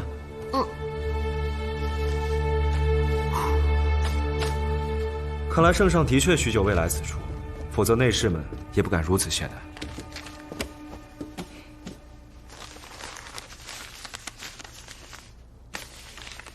这是我最后一次陪母亲来玄机阁时，看她藏在那里的。翠哥，你可知这是何人所写？母妃说这是父皇前底时的墨宝，她好不容易才找到的。这两个字迹倒是一样。这上面的印鉴虽是圣上的私印，但与圣上朱批上的字迹大为不同。圣上的朱批字迹苍劲锋锐，顿挫有力，全无这般圆融之意。七哥，这是母妃出事那日，我在母妃陵的帖子里找到的，好像也是父皇前底时写的。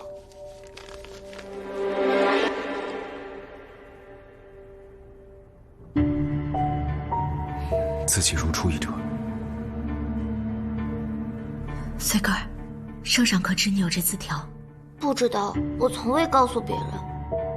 穗哥儿，去那边玩会儿，我跟你七哥有话要说。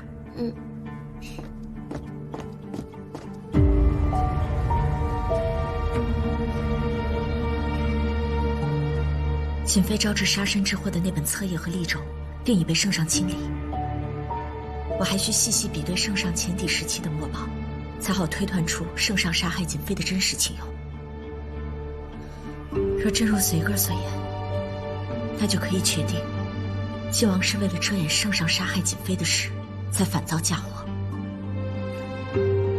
从古至今，凡上位者无视法度滥杀人民，必会引得民心动荡。受不臣者以口实争夺皇权，因此历朝历代皆将此事视为亡国之兆。可圣上自诩为明君，又一向广开言路，若是将他亲手杀害瑾妃之事外传，恐会引得台谏官弹劾圣上违法失德，引得朝野上下动荡。因此，圣上定会多方隐瞒。靖王只知瑾妃是死于圣上之手，不知其中情由。我爹和他未曾对外吐露一句，定是怕引起宫闱之乱，祸及朝堂。能将宋希文的尸身挪至晋王府之人，定是知晓其中内情，并有意将此事公之于众，只怕意在皇权。那皇后定是知晓其中真相，为了稳固皇权，才会将宋希文灭口，为圣上铲除后患。这就难怪燕彻会在此事之后被圣上封为太子。皇后与圣上早已达成了默契，皇后所做的这一切，应都是为了让燕彻顺利继承大统，却不曾想，圣上最恨被人裹挟，终是让圣上找到机会，废了他们母子二人，可怜可叹了。那燕彻逃走后，若试图东山再起呢？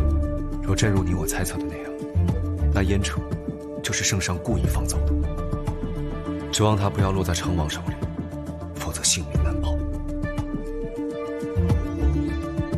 那随哥儿，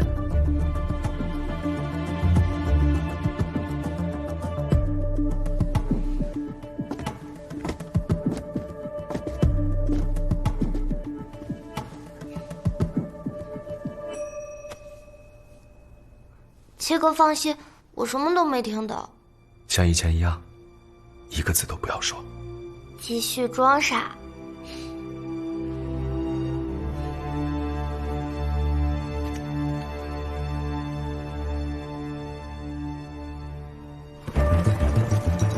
撤！撤！撤！撤！撤！撤！撤！撤！撤！撤！撤！撤！撤！撤！右白左，左不臣死！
我是大周太子燕彻，你们好大的胆子！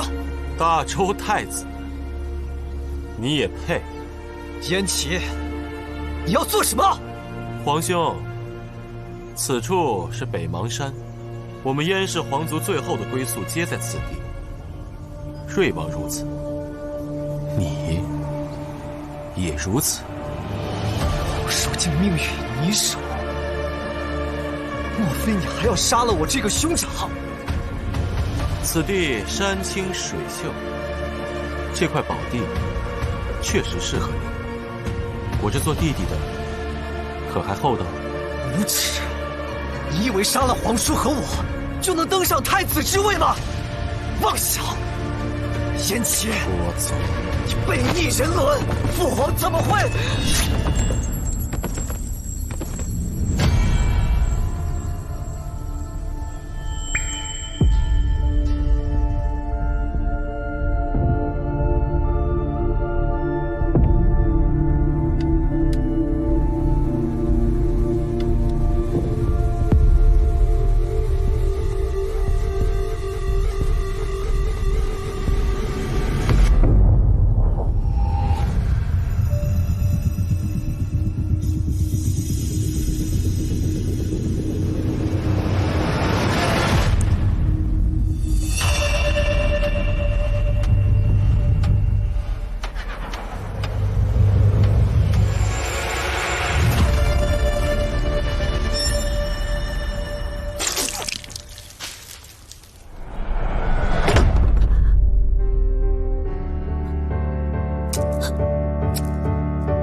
太子燕彻叛离出宫，私联北府军意图谋反，被擒后自知无法面圣，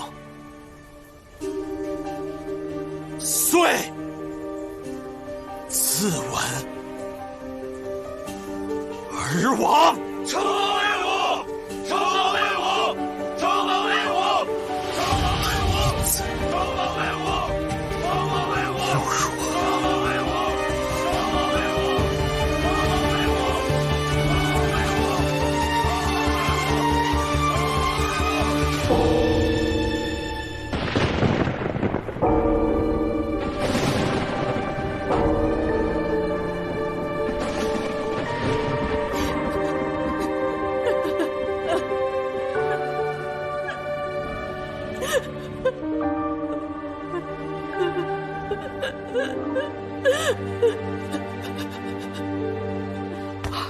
太后，太子红了。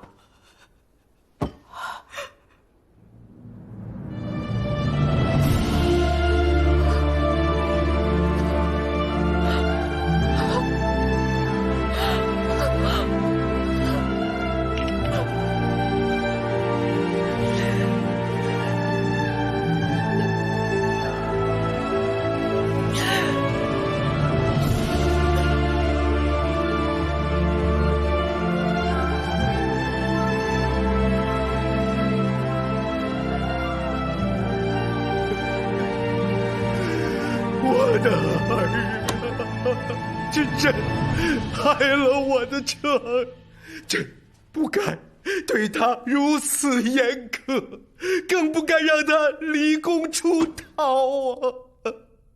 原本想他能活个自由自在，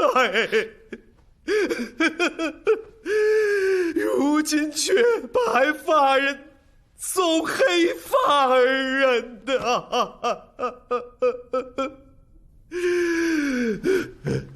陛下节哀，小心伤了龙体，二皇兄泉下也会不安的。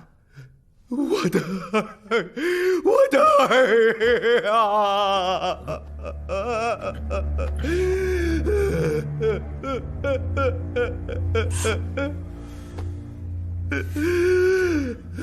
父皇，父皇莫要过于自责，都是儿臣的疏忽，儿臣没能及时阻拦皇兄走上绝路，儿臣愿承受一切罪责，只求父皇保重龙体呀，父皇。哎，这又与你何干？这彻儿既然已经心生死念，你又能如何呀？起来，我的儿啊！多谢父皇。哎呀，我的儿啊！那儿臣先行告退，不打扰父皇休息。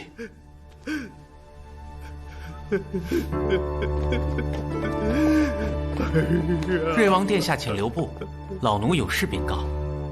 那簪子真漂亮，老奴找到了。哦，那本就是赠与大监的。七郎，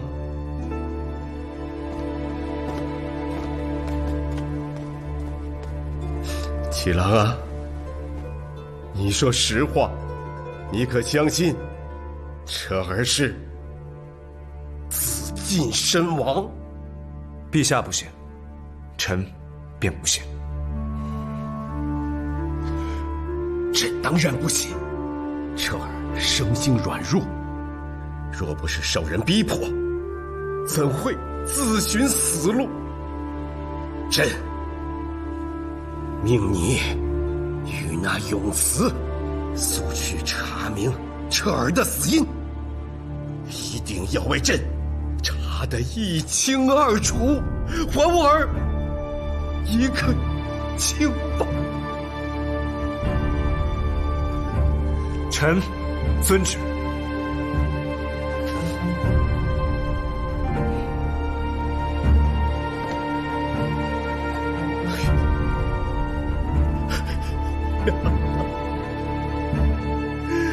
我的儿啊！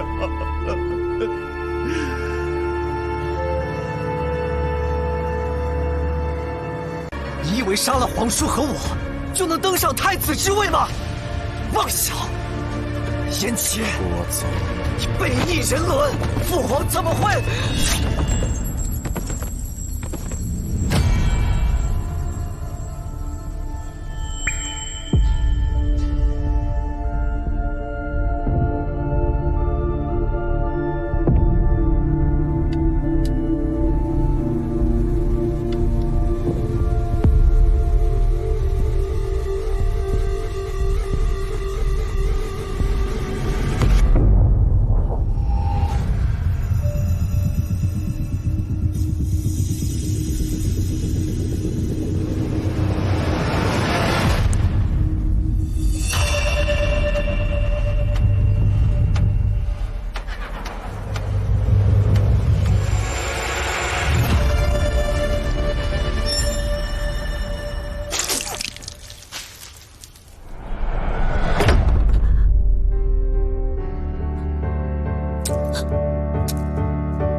废太子燕彻，叛离出宫，私联北府军，意图谋反，被秦后自知无法面圣，遂自刎而亡。称王为武，称王为武，称王为武，称王为武，称王为武，称王为武，又如何？称王为武，称王为武，称王为武，称王为武。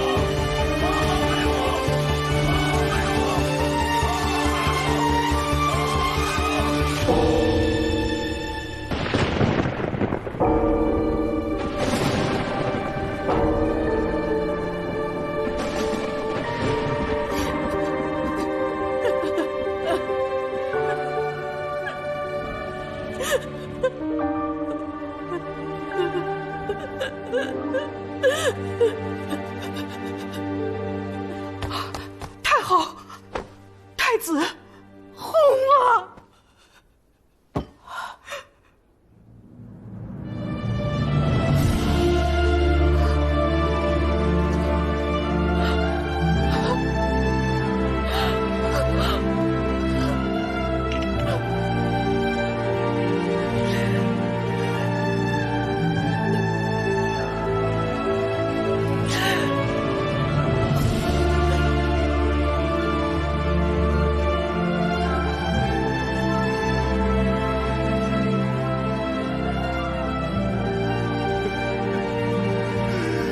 我的儿啊，是朕害了我的成儿，朕不该对他如此严苛，更不该让他离宫出逃啊！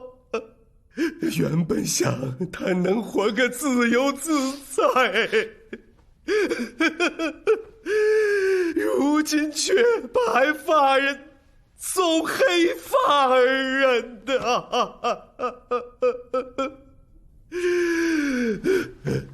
陛下节哀，小心伤了龙体，二皇兄泉下也会不安的。我的儿，我的儿啊！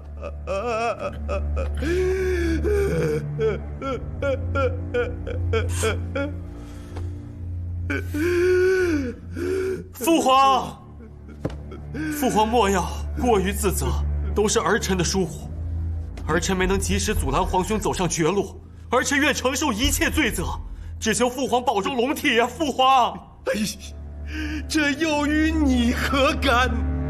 这彻儿既然已经心生死念，你又能如何呀？起来，我的儿啊！多谢父皇。哎呀，我的儿啊！那儿臣先行告退，不打扰父皇休息。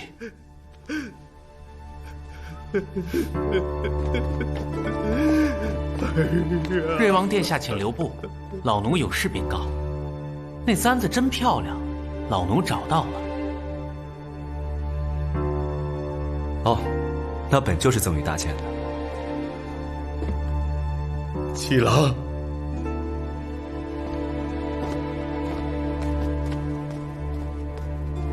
七郎啊，你说实话，你可相信这儿是紫禁身亡？陛下不信，臣便不信。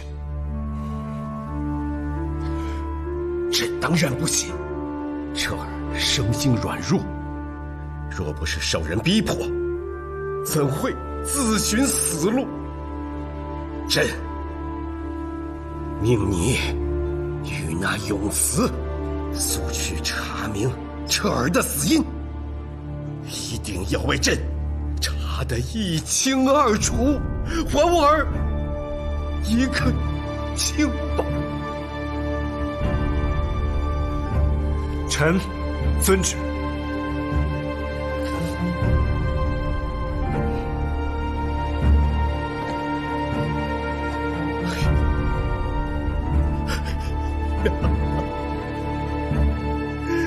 我的儿啊！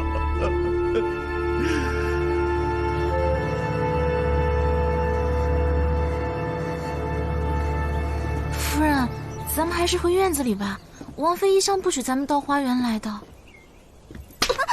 更聪明些，还由不得她一个不受宠的王妃做我的主。小贱人，你说什么呢？来人，给我把这个贱人扔到水里面去！你敢？我为何不敢？记住，我就算再不受宠，那也是圣上指婚的陈王妃。你不过是个上不得台面、以色侍人的贱货！动手！放开我！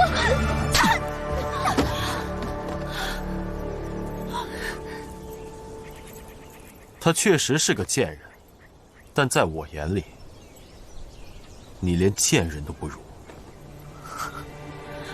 王爷，你竟然为了他打我！冯晨璧，我可以留你一条命，只是休了你。回去告诉你父亲，从今日起，你们一家子就断了那条想要拿捏我的心，明白吗？王爷，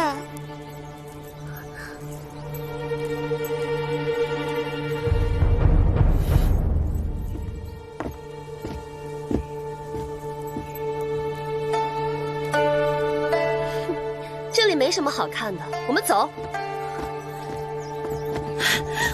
王妃，哎呀！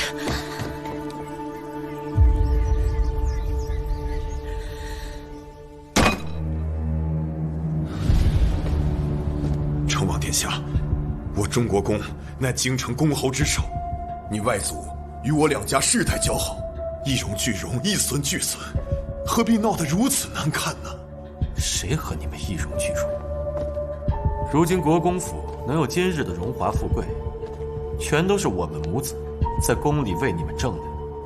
本王如今是圣上唯一成年的皇子，入主东宫指日可待。可这冯氏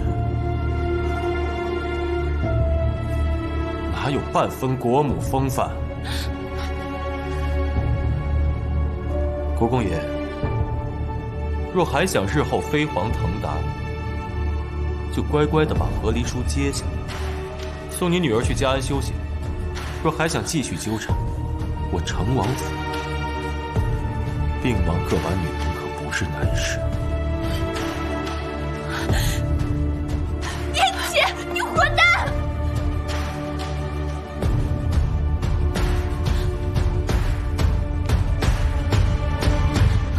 父亲，你进宫去找贵妃说情啊！闭嘴，还嫌不够丢人？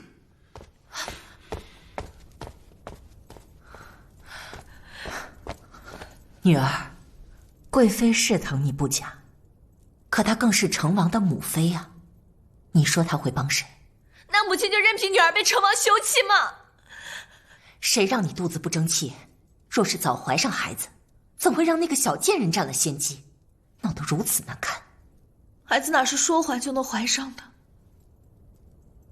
贵妃在宫中倒是圣宠，不也就延期一个？这宫中之事你哪知道？这些年，圣上常常赐下驻颜丹药给贵妃，说是帮她永葆青春。贵妃倒是容颜不改，可吃多了岐黄丹砂，便再难怀子嗣了。圣上为何不让贵妃生育啊？嘘，你只需记住，自古皇家恩情薄如纸，只有保住自己的荣华富贵，才是最有劲的。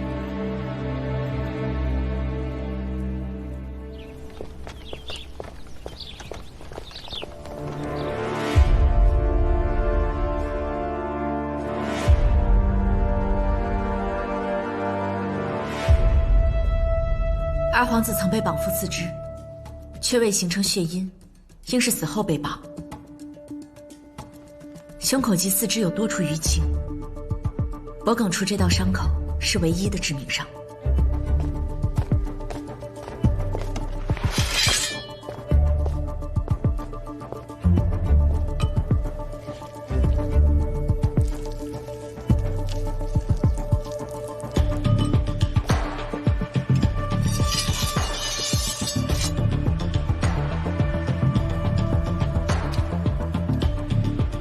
人在自刎时，会疼痛或恐惧，割断喉咙时还会窒息，所以手上的力气会随之减弱，伤口应是由深及浅。但二皇子的伤口却深浅一致，可见行凶人一气呵成，没有任何的犹豫，一刀毙命。二皇子宁可苟活坐牢，也绝不会选择如此惨烈的死法。何况还是这么一把小刀。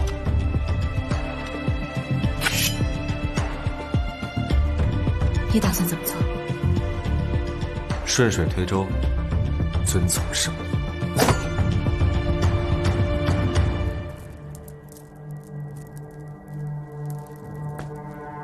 臣有要事上奏。李晴，请讲。二皇子之死事关国体，不能仅凭成王一面之词便草率了事。臣恳请陛下将此案交由大理寺彻查。李慕云，你这是何意？当时在场兵士有数十人，什么叫本王的一面之词？陛下，臣京兆府府尹郑白石附议李嗣清之意。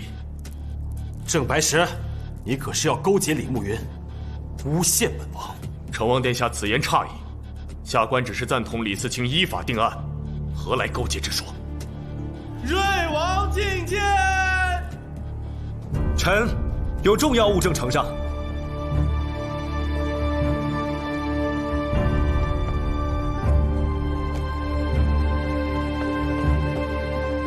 启奏陛下，经永慈郡主检验，二皇子燕彻并非自刎而亡，而是遭人割喉，一刀毙命。胡说！皇叔他明明是用匕首自刎而亡。根据伤口判断，凶器乃是一把长刀，并非成王殿下所呈上的匕首。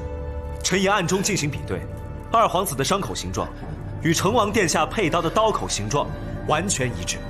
荒唐！满口胡言！父皇，他这是诬陷！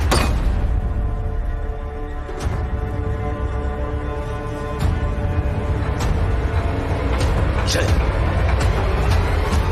叫你去寻回二皇子，你为何要绑住你兄长的手足，割断他的咽喉？父皇，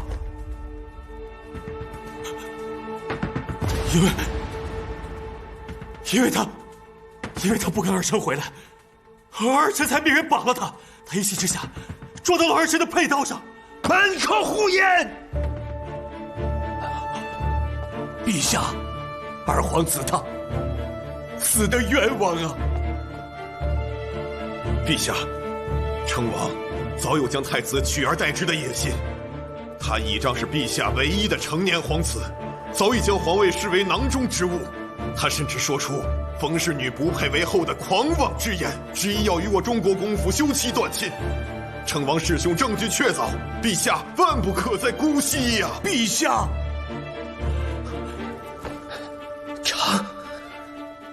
成王燕齐，你真是暴虐成性，为图谋储君之位，杀害手足，捉大雷寺，弹压审问。陛下英明！陛下英明！我看谁敢！谁敢！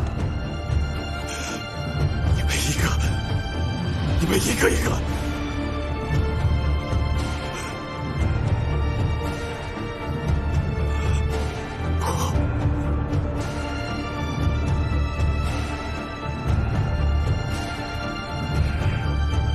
原来是父皇你一直在欺骗我。明明是你授意我除掉二皇子，现在怪我师兄，怪我师兄！你为何骗我？为何要骗我？你为何要骗我？反了！自今日起，将燕齐废为庶人，终生全进宗正司。走！父皇，你为何要骗我？我可是你唯一的成年皇子！父皇！陛下，陛下，息怒了，陛下。我的彻儿啊！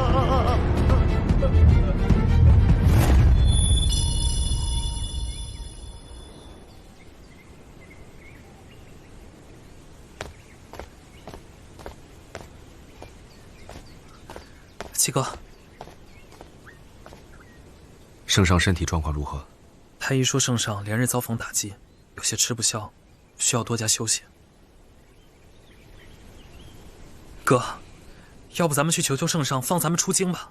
这个朝堂我真是待够了，动不动就掉脑袋，太折寿了。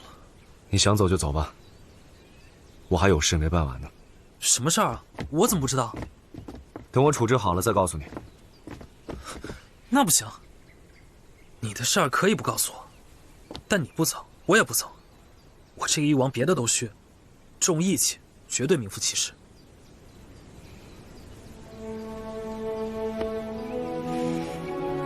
你我兄弟，远生的血脉手足，就让我们此生同舟共济，始终如一吧。